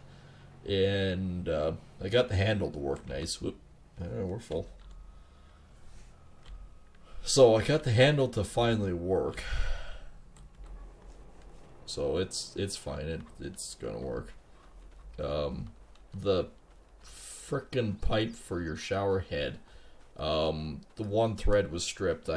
Luckily I had the right frickin' die the die, it wasn't the tap, it was the die. Used the die and got to clean the threads out that were stripped on the stupid pipe so I could put it in and tighten it down proper. because you couldn't even start the threads on the stupid thing. And you're looking going, really? They couldn't even get that right. But this bathroom, I tell you, whoever Bob the plumber was, holy crap. I probably removed, for ABS pipe, I probably removed about 100 pounds of pipe that was unnecessary and useless. So at some point, someone got the bright idea that they would double vent the shower, because obviously they were having issues with water flow. Well, that's because when they put the jacuzzi tub in, they frickin' butchered, I'm going to dump this right away, they butchered the frickin' vent line. So obviously the tub was not original to the house. So when they did it, they punched a hole through the floor. They ran a pipe. It connected it to the shower, believe it or not, but only with an 1.5-inch pipe, not 2-inch. So they ran it down through there, and then they ran it over and connected it. Now, okay, so here's where it gets a little interesting. And a little, is, so they decided, okay, well, since we're connecting to the stack for the sink, we're going to connect it to, the vent for it. Even though it comes over through the wall and that, we can connect to it. But because we're idiots, we are probably going to have to think of this one a little bit more thoroughly. And we're going to have to potentially, put a clean out in it. Yeah, that's right. We'll do a clean out into it.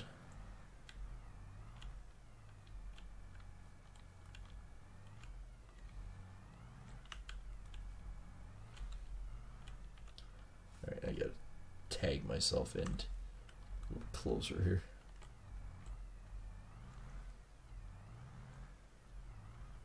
Okay, I did have it. No, I'm miles away now. So they put this stupid trap in, right? Because they figured, oh well, it's tub. We're gonna have to. I cannot get this stupid thing to line up with the shit. But yeah, no. Anyways, they tried desperately to get the clean out to work with it, but the clean out was it too far? It might be too. I might be too close.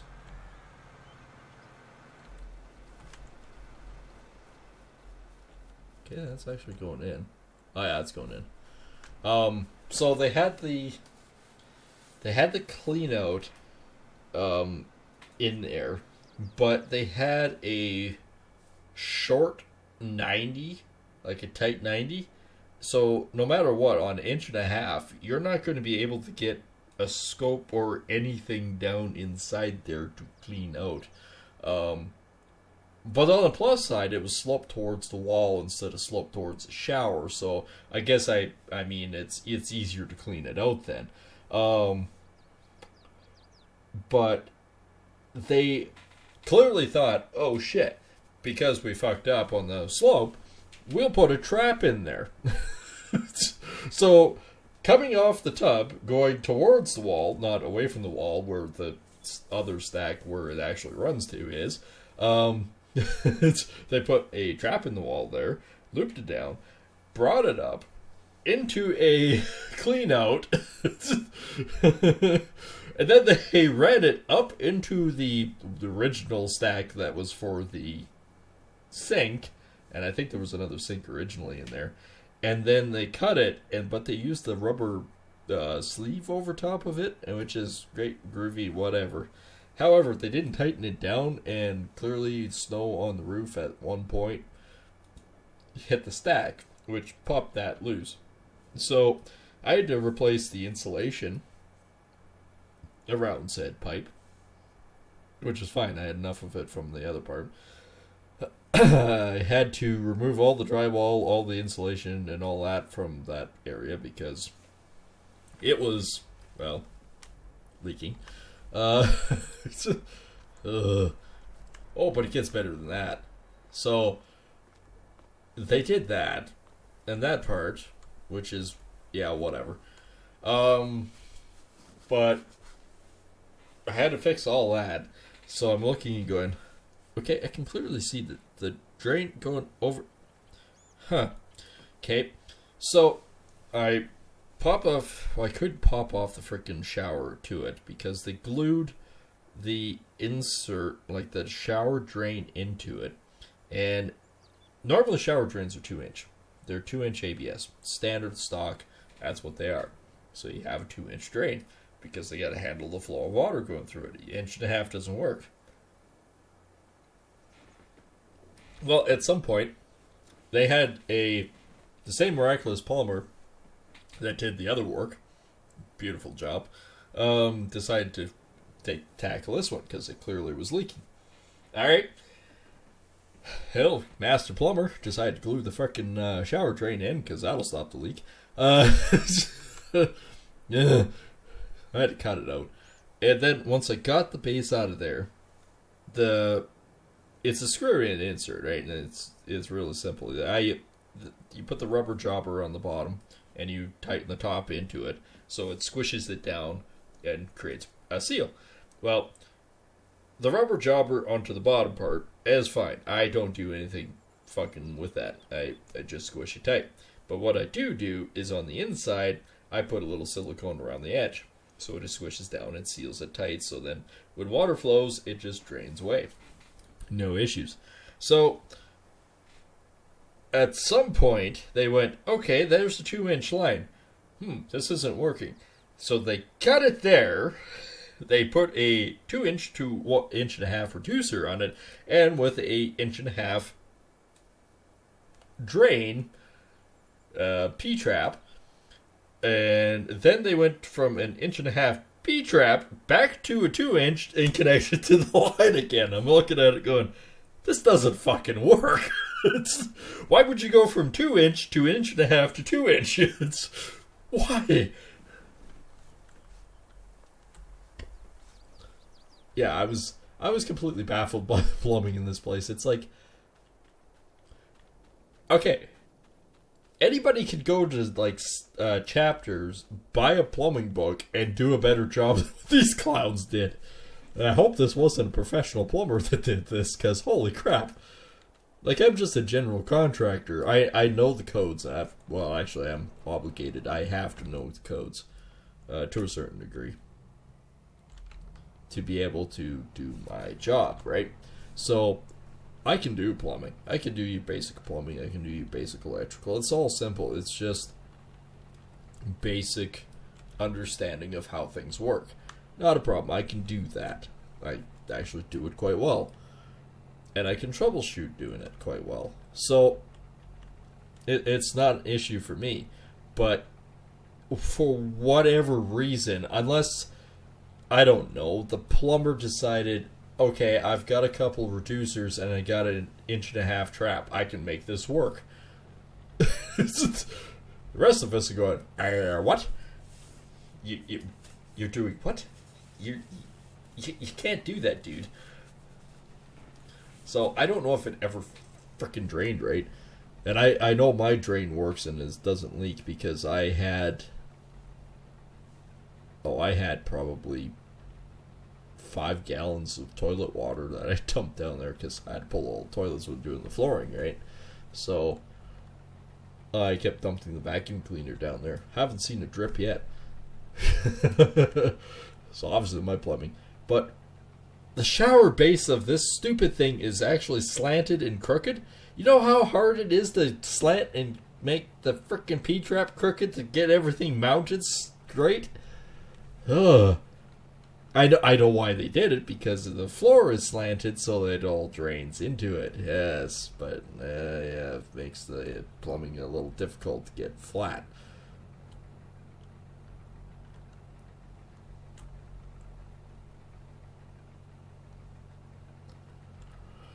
Oh, and then of course the plumbing is very freaking magical too.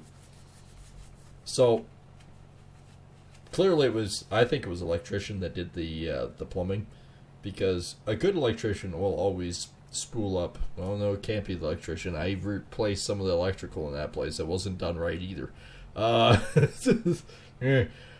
So most electricians always, on the edge of the boxes, they spool it up, and you have about 6 inches extra wire. That way, if you ever have broken wire on the end of your plugs, you still have enough wire to pull down and use. Common sense. The plumber did the same thing with the Poly B plumbing.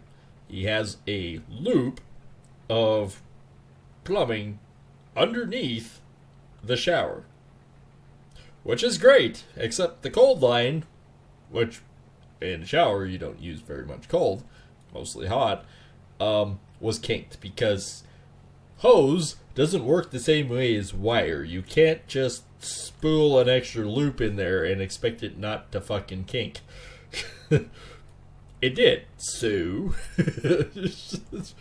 I'm looking at this going, holy, what the hell? Luckily enough, where the shut off was going, I was able to pull it up past where the kink was, cut off the kink, which was leaking, by the way, pull it up far enough, cut it off, put the frickin' shut off in there. So now if you ever have a problem with your shower, not a problem, because you have shut offs. And what I did is I turned them, so I'm going to do one of those little plastic covers, an 8x8, cut into it. I know it's 2 feet down, or 2 feet up from the floor. Cut into it carefully, and put the little box cover in. And by doing that, if any time you have a issue with your shower, you can just unlock your little box, and bam, all your plumbing is right there. It's quick, easy, painless, and whatnot. I do it that way on purpose.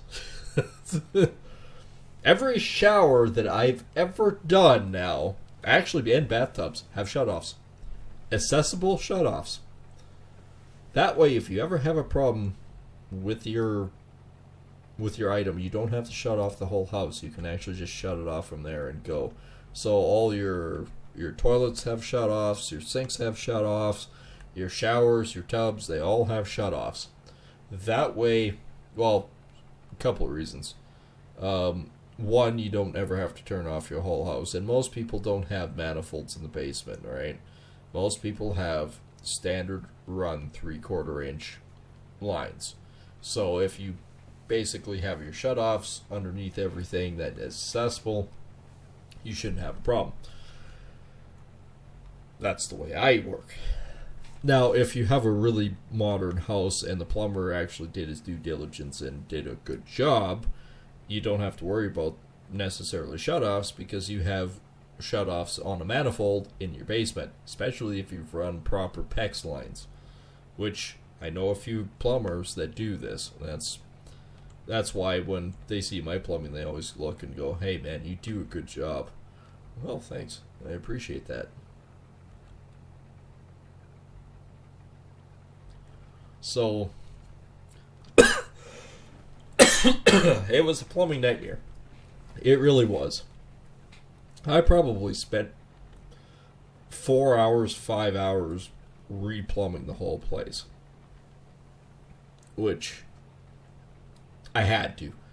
I had to remove the black mold. So, that's another thing I gotta put in the invoice, is the cleaning times. I spend about 3 hours on my hands and knees scrubbing with the cleaning agent to get the black mold out. Is there still water staining? Yes, there is. I no matter how much I tried and did my due diligence and everything else, there's still water staining. But it's not black and it doesn't smell like mold. So, got that done. And you know what the number one cause of that was? The guy that did the tiling around the shower used the wrong grout. Uses sanded grout. Sanded grout is good for certain applications, but not necessarily in a water application.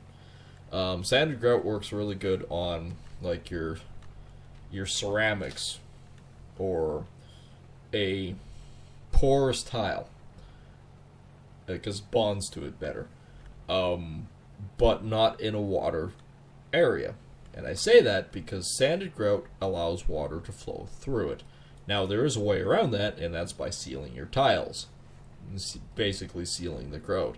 If you use a proper non-modified epoxy grout, you never have to seal it, and you never have to worry about water penetrating it. You can basically hose it down with a fire hose and never have an issue.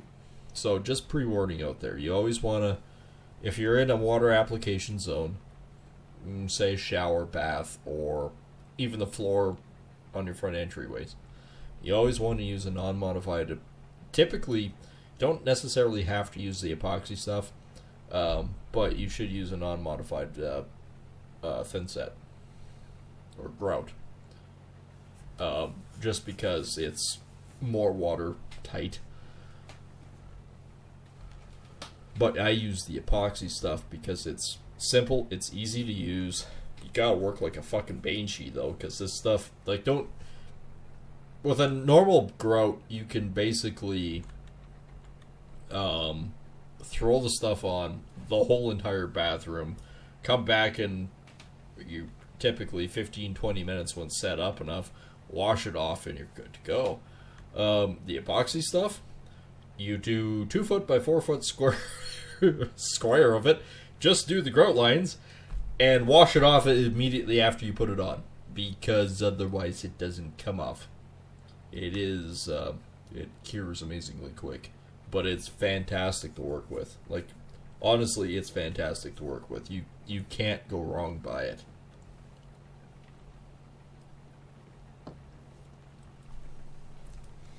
And all the electrical actually worked pretty good.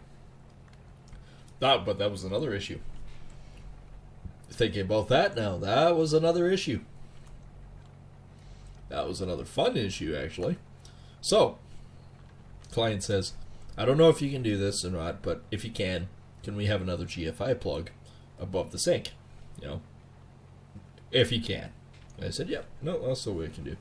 Because technically speaking, I looked at it and went, well, this is a tub, jacuzzi tub. This should be GFI'd. This shouldn't be a problem.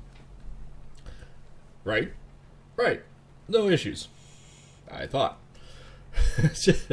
So, the tub is wired, and it works somehow. Not entirely sure at this point how it ever fucking worked, but it did. It didn't do well. It had magical plumbing as well. So, I parked the tractor. Oh, okay, there it is. So, the magic of thy electrical. I'm looking and going, okay, this should be at least, it's GFI. I know you can run 14.2. That's not an issue, right? But you should have ground wires in it because it's ground fault, one would think. But what he did was he rammed a 3-inch common nail in through the box, like the magic box, in through that, and then wrapped cable around that, even though there's a set screw in the back that's specifically for grounding. You just wrapped the copper around that. Kind of loosely. It wasn't really connected to it. It was more or less just floating and hovering right there. And then he just... he didn't wire it necessarily directed. It wasn't in a plug. It was in a light switch. So you'd have to crawl in through the vanity underneath the tub to hit the light switch to make this work. So it was on a switch. So somehow he managed to run the power to the switch. And then he ran a pigtail off the switch loosely to a plug, sort of. And it was sort of, kind of, almost, but not really, half-ass wired to the plug that came with the motor. So he put an end on it, but it's really tough to explain this. But he just left an end on it. Even so, he's got loose wire coming off there. Somehow managed to plug it into that fucking thing. And then you plug the actual normal cable to it, and you're looking at it going, okay, but that's not right.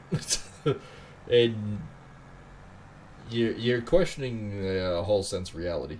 Hey, Charlie. Just telling my woes of my construction. Yeah, it's special. When you think you've seen it all, but really, you're just on the tip of the iceberg. It's not multiplayer, it's single player. It is just single player. 67 episodes in, mind you. And it's, well, clearly it's heavily modded. Well, obviously, this isn't standard with the game. This is actually a pickup header, and I've got a couple mods here with swathering, and like you can use the swathers now to actually swath your cereal grains and do it. I don't know if you can actually play multiplayer with my mods. It's a good question. I use fs22mods.com most of the time. I don't even know if this map is multiplayer. I most of the time just play single player only because, well, I'm kind of anal on how things are done.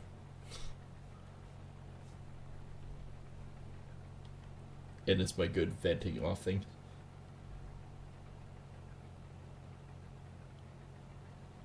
Oh, I've got tons and tons of mods. Well, one, this menu doesn't actually work like this. The chickens are a little strange. Oh, look, meat processing. By the way, how's the meat processing doing? Well, we're getting closer to 12,000. We got one official leader. Oh, I think it is selling. Okay. Pig food. This one is Neanderthal, and I can actually show you that somewhere here. It's at the bottom. Maybe not. It's here somewhere.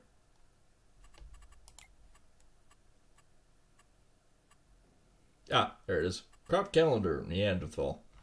It's actually a large map. Like, large map. And my fields, I only have this one. I bought, these ones were all, hay fields that I made my own. There were tons of tiny ones that I wanted to get rid of the contract, so I made my own. Got 38, 37. But your average cost, say, for if you're looking at farmland, that one's 3.7, 2.8, 2.9. They're all expensive fields. And of course, I've got fairly expensive stuff. I think the pickup headers are actually one of the cheaper ones. But I do enjoy the Neanderthal map. It's a Canadian map, and being Canadian, it's just sort of one of those things that's just sort of stuck. And I like big fields. I really do. And having the full oil production and everything else is awesome.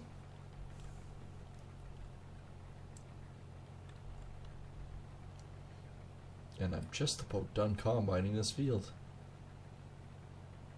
I didn't get as much oats out of this as I was thinking I would, but at the same time, this is the first time I've ever combined this field, so at the end of the day, I don't think I have anything to complain about.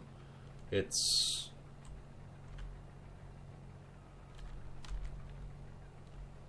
kind of an experiment in, well, we did haul 22,000 liters. We have hauled 22,000 liters so far, which is good. I'm happy over that.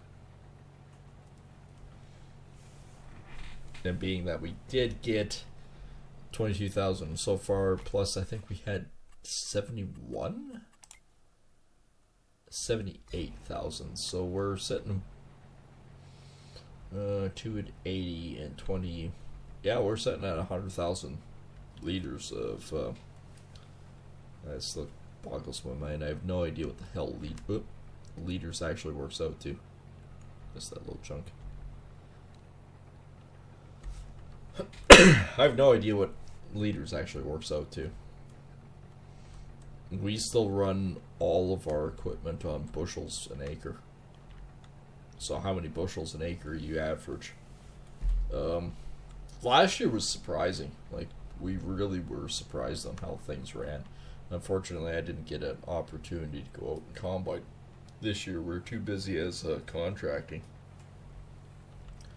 The offer was out there though. My cousin said, "Hey, if you want to come out and help us, absolutely. We have a combine ready for you."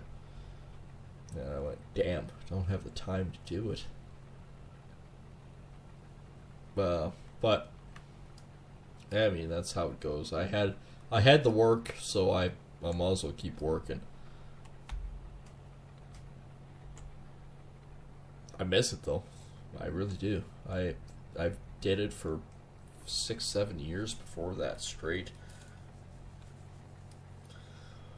I did actually get out and do a bunch of harrowing for my other cousin though. His farm hand freaking up and left him high and dry, and he was trying to do it himself, but he also has a custom fertilizer business. Besides the point, manufacturing, he builds the fertilizer carts, and he just was going a million miles a minute, right? And I said, "Hey, anything I can help you with?" And he says, "I mean, you know how to drive the equipment." "Yeah, absolutely, I do." And he says, "Could you go out and harrow some of the fields?" He says, "I know you won't, before it freezes up, you won't get all of them. But if you have time at night, could you go out and harrow?" "Yeah, absolutely." So what I did is I streamed at 8, went to 10, and then I hopped on a tractor till 2 or 3 in the morning. And I harrowed actually a pretty good percentage of his fields. I got a lot of his fields done.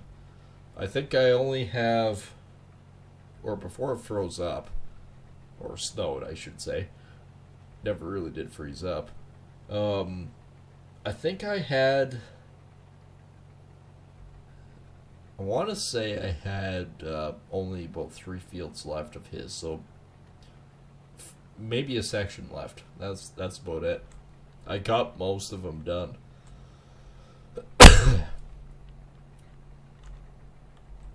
And yeah, no, very appreciative of doing that. That one though, everything's said and done. Yeah, like he says, "Well, what do you want from it?" And I said, "Honestly, buy me a couple of cases of beer. We'll call it even." He goes, "Really?" I went, "Yeah."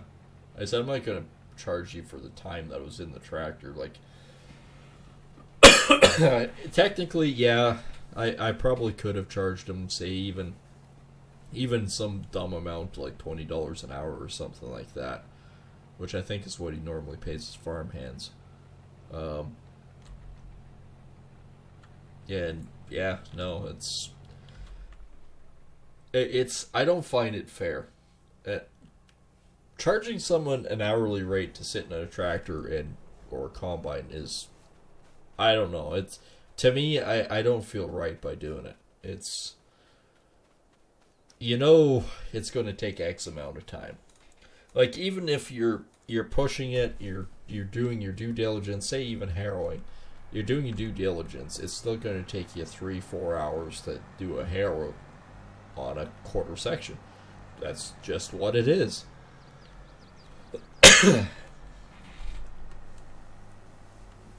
And that's if you're doing 4 hours on a quarter, you're cruising.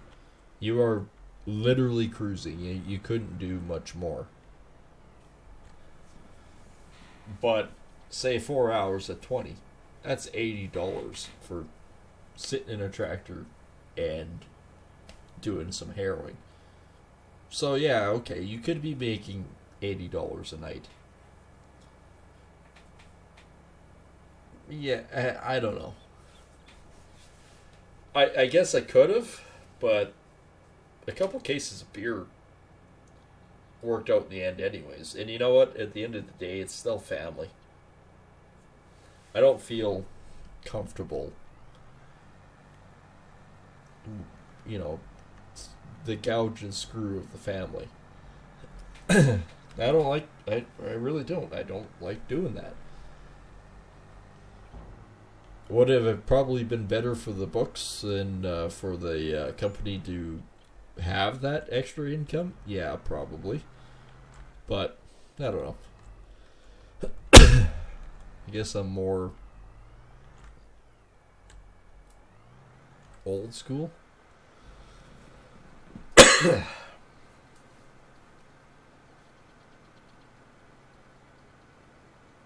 Oh, at least he didn't cheap out. Like, yeah. He bought me the good stuff.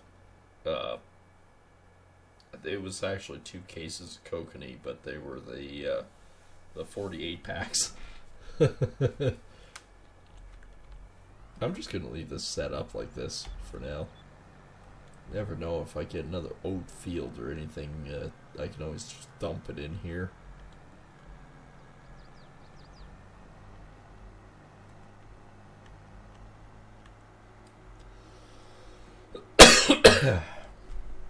I got that damn tickle again. Yep, that's... Well, we're now doing frickin' derby. That's the beauty about a big tractor. You don't care, you just drive through it. This is good, a good center line too.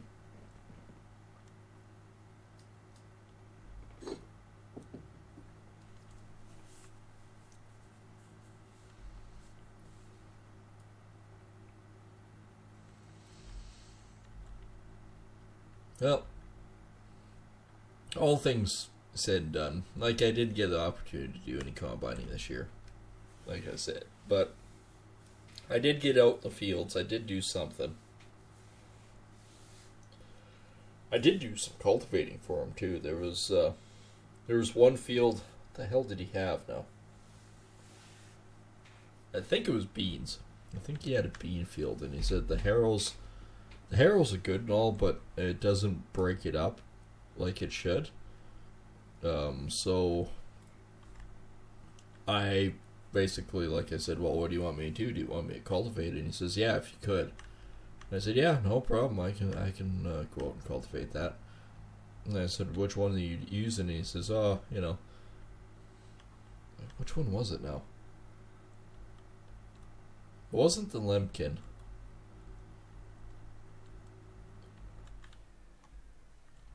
Actually, I think he's got a Borgo cultivator. So I went out. Yeah, I think it is Borgo. I went out with it and did a bunch of work.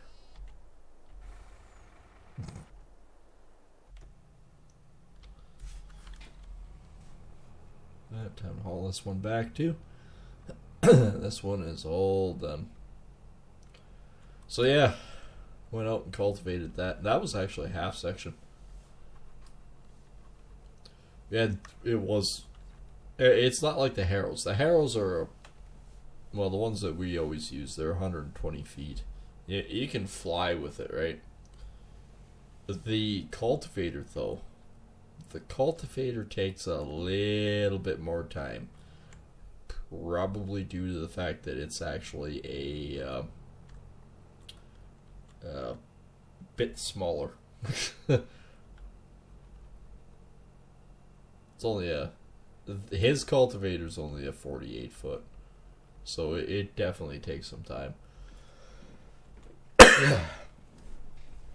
I free sticked it around 4 rounds on the outside, and then I went through, found there's 2 sloughs, or a wooded area and 2 sloughs, and I went around them a few times. Then I stuck one on on the auto steer. Then, not an issue. You still gotta pay attention. I lost signal good half dozen times. And people don't realize it only takes like a few seconds for it to lose signal with the GPS, and then all of a sudden the auto steer just goes erp. You won't notice it until you get to the other end and go, wait a minute, how did I get to be like 2 feet off the line? Yeah, that's why. It dropped signal and you just went off at that precise moment and you're going, huh? There's no way. Yeah, it happens. And it doesn't take much. Like, you hit a rock or a little bump or something, and all of a sudden your frickin' thing starts moving on you and wandering away, and you're going, what the hell?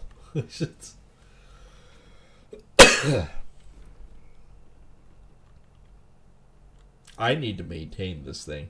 This thing's in rough frickin' shape. I better also fill it up.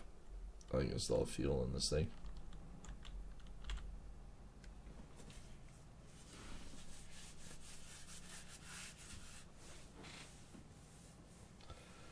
But yeah, no, I have a good relationship with my cousins. We do a lot together. Oh hell, my one cousin. We used to not get along. Like, we never saw eye to eye.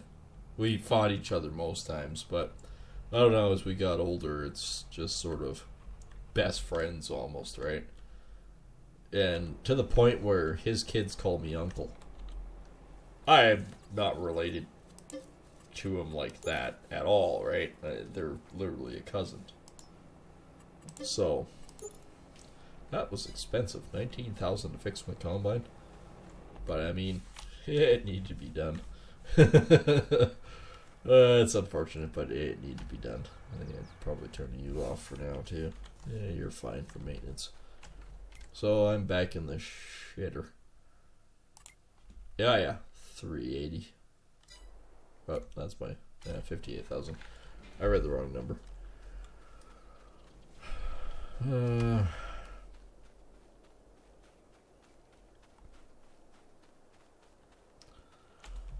That's 1,700. New contracts? No.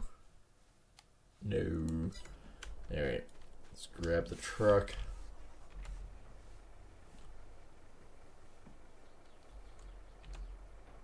Wrong one to disconnect.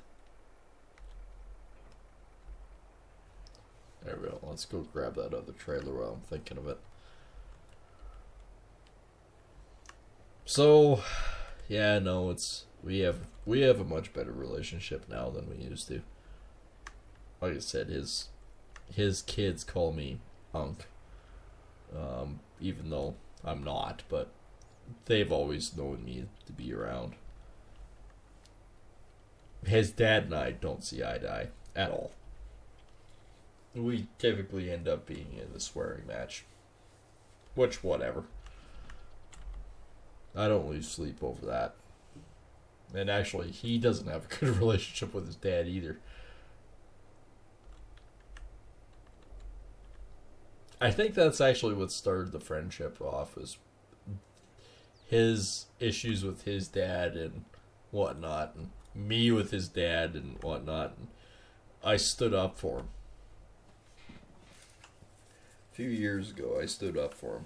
And this is before our relationship really got going. And I say a few years ago, but it's probably closer to 15, maybe even 20. And I remember I was helping his dad move some grain. And we didn't see eye to eye then either, but he needed help and I needed a job in between.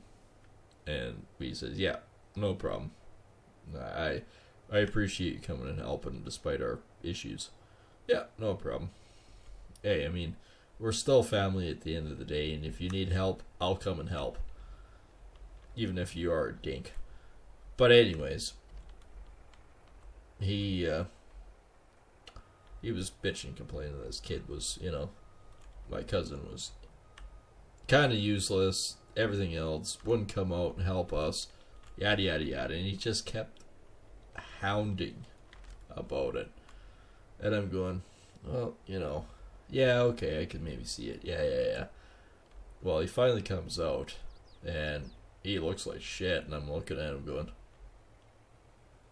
should you be out here? And he goes, well, I don't feel good. And I said, oh, well, what the hell happened? He says, well, I just pulled a 16-hour shift at the shop. And he was working in town at the time, and these guys were just absolute crap. He says, I worked a 16-hour shift doing mechanics and stuff. He says, and I got home like 5 o'clock this morning, and it's about 9 o'clock now. And he says, I am just beat. And I said, you shouldn't be out here. Go back inside. And I said, you're gonna hurt yourself. You're gonna slip up, and it could be your life. I said, no, I'm not doing this today. Go inside. Go to sleep. This is really. And I said, yeah, I'll cover for you. Don't worry about it. His dad comes over and goes, where the fuck is he? And I went, look, he just told me. He worked a 16-hour frickin' day. He got home. It's maybe been 3, maybe 4 hours. He's done. He's going to cause an accident or hurt himself because he's frickin' tired. He's exhausted. No, that's no excuse. I used to do this all the time. Yada, yada, yada. He needs to get his ass out here and work. It's like, no. No, he's not. No. I'll back him up for this one. No. Fuck you. No. And then he got all pissed off with me, and I said, there's no point in getting pissed off. This is way easier to load now. Like, there's there's absolutely no point in fighting it. Why am I still attached to it? What? Okay. This is worse than Assassin's Creed when it glitches.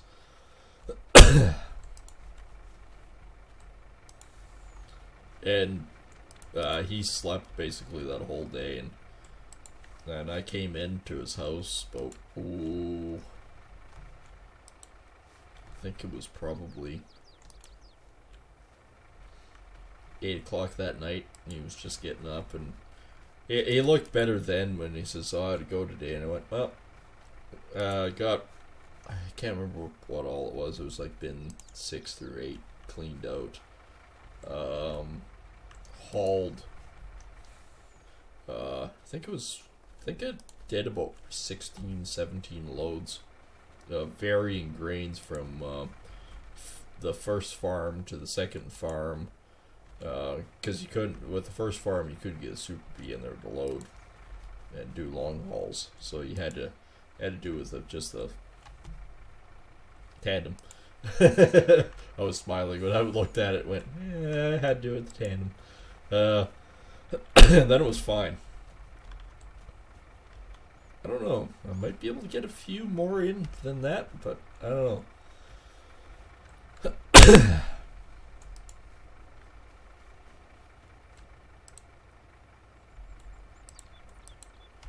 So I told him all that we got done and that. And he says, you made pretty good progress in that. He says, just for basically you. He says, did Dad actually help? And I said, oh, hell no.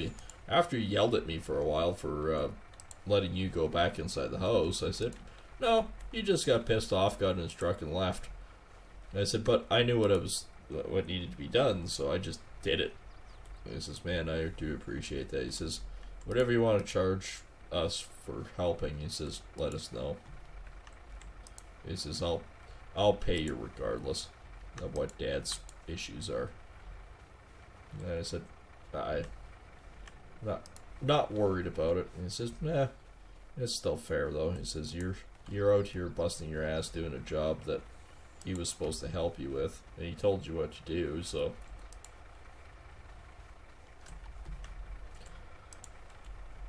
But I'm that kind of person that's like, yeah, if I know what I'm doing, I'll just do it. Don't need any extra assistance, so it's just, I'll do it. And it's kind of where the relationship started. It's like, yeah, okay, no problem.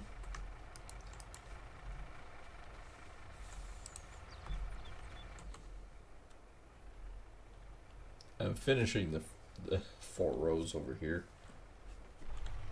I think the 4 rows. Oh, it's this row too. Oh, crap. I have to carry them all back.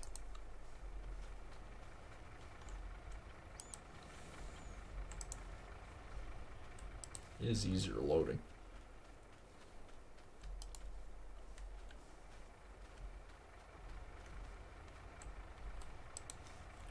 Maybe not haul as much, but it's easier loading. That's a win in my books.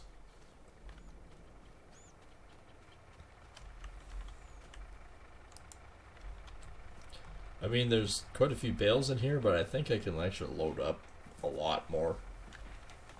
Because we're going to find out. And yeah, we are just tipping over that time span.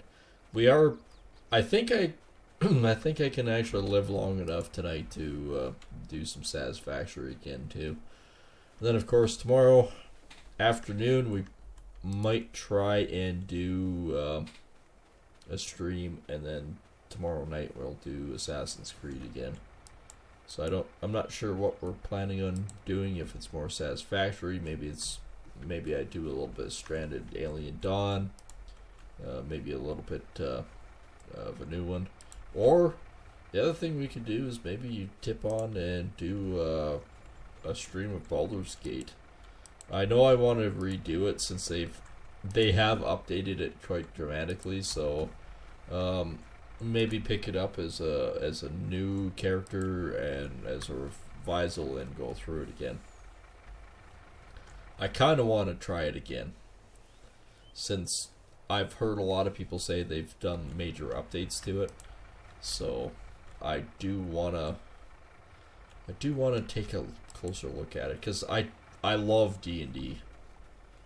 I've done a lot of D&D in my time. I've actually even done live action role play in it, so it's kind of one of those sweet spots. I do deeply enjoy doing it.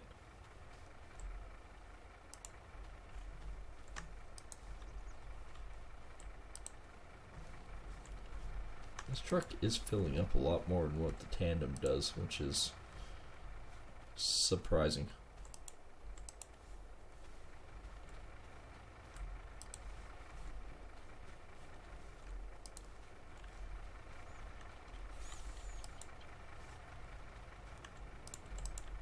I do love the fact that I can load them by hand. Seems quicker.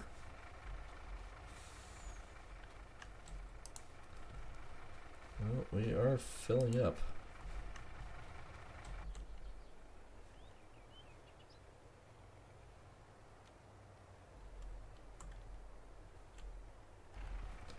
Yeah, it's we kind of built a relationship entirely off of hatred for his dad. I mean, I get at the same time where his dad's coming from, but it's different now than what he had when he grew up. And you can't go by necessarily what he went through. And his dad was, well, from what I've heard from him, it's kind of surprising. It's kind of like my other cousin. When we saw him, he was always a quaint, nice guy, never an issue, just an overall genuine nice guy. But the stories I hear from him now, it's like, okay, so what we don't know from the family life was quite a bit. He was apparently a rough, abusive man. But now that he's like 96, what are you gonna do? There's no point pursuing anything. He is what he was, I guess you could say, but yeah, no, it's. Hey, you understand the concept of where my my cousin's dad came from, and once you understand that principle of, okay, well, you know, he had it pretty rough as a child, and it was like nothing you did was ever good enough, so you must push, push, push. Well, unfortunately, there is such a thing as pushing too hard, too fast, and that's a good way to piss a bunch of people off. There's a lot of bales in this frickin' truck, too. I don't know if we're more or less than the other one. Because the other one was what, 3,500? I guess we're going to find out how much 3,500 is going to work out to. If we're more than the tandem, I think we are.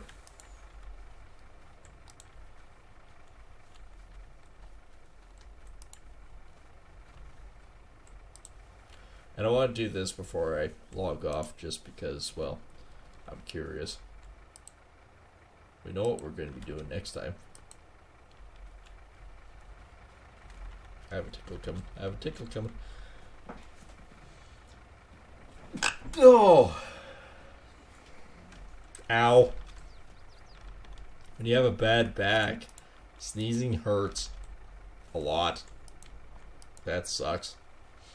Oh. That was kind of brutal.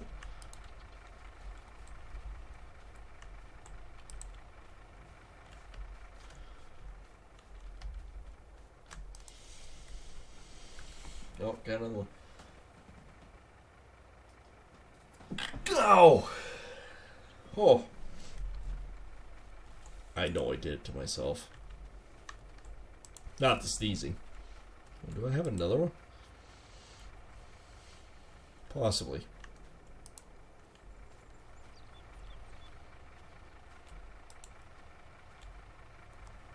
Damn you.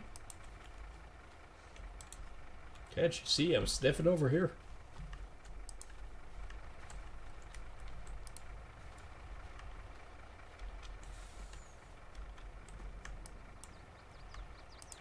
For a second there, I thought that was going to roll off too. I'm going, no! You shall not.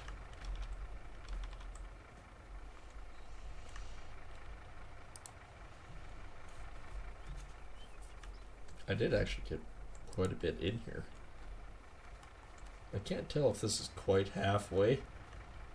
We might actually have about the same amount as the tandem. So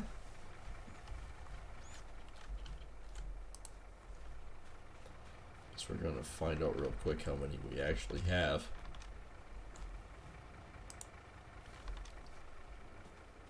And we just have 2 left. Oh, guess I'm loading it this way. Or not.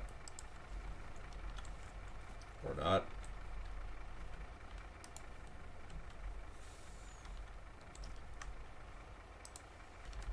Stay.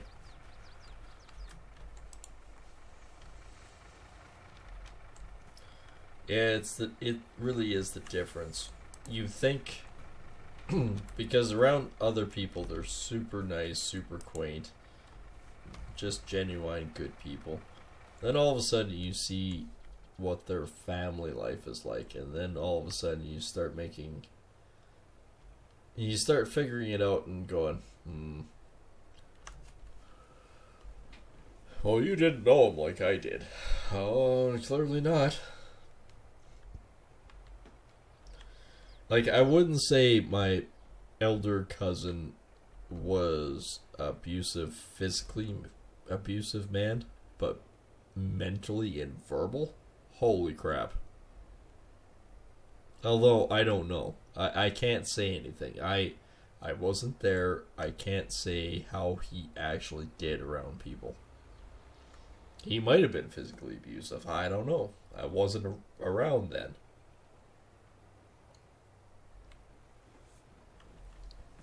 But my younger cousin, like he says, it pretty much entirely, when you start looking at it, his dad was the eldest. So he had the shit and abuse first. And then, and then my other, well, there's 4 other cousins in that group. And they're all a little different from it.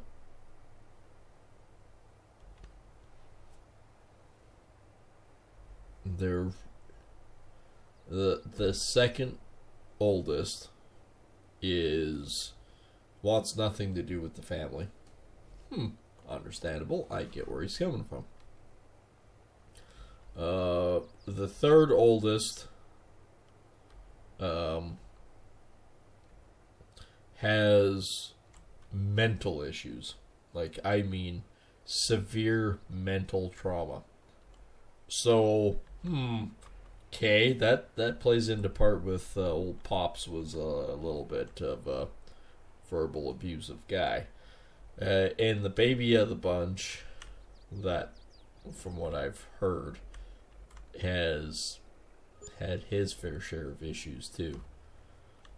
So there's 1,300. I'm gonna have to back up.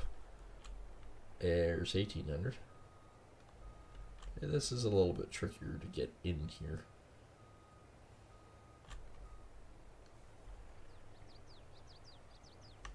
The tandem was a little bit easier in that regards.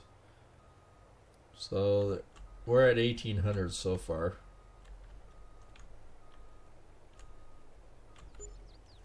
And 16. 18 and 16. Oh, that's not too bad.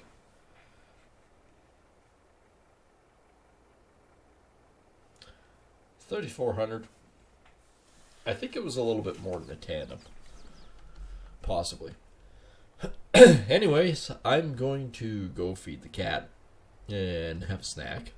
And then I think I shall be back on in a little bit for some Satisfactory.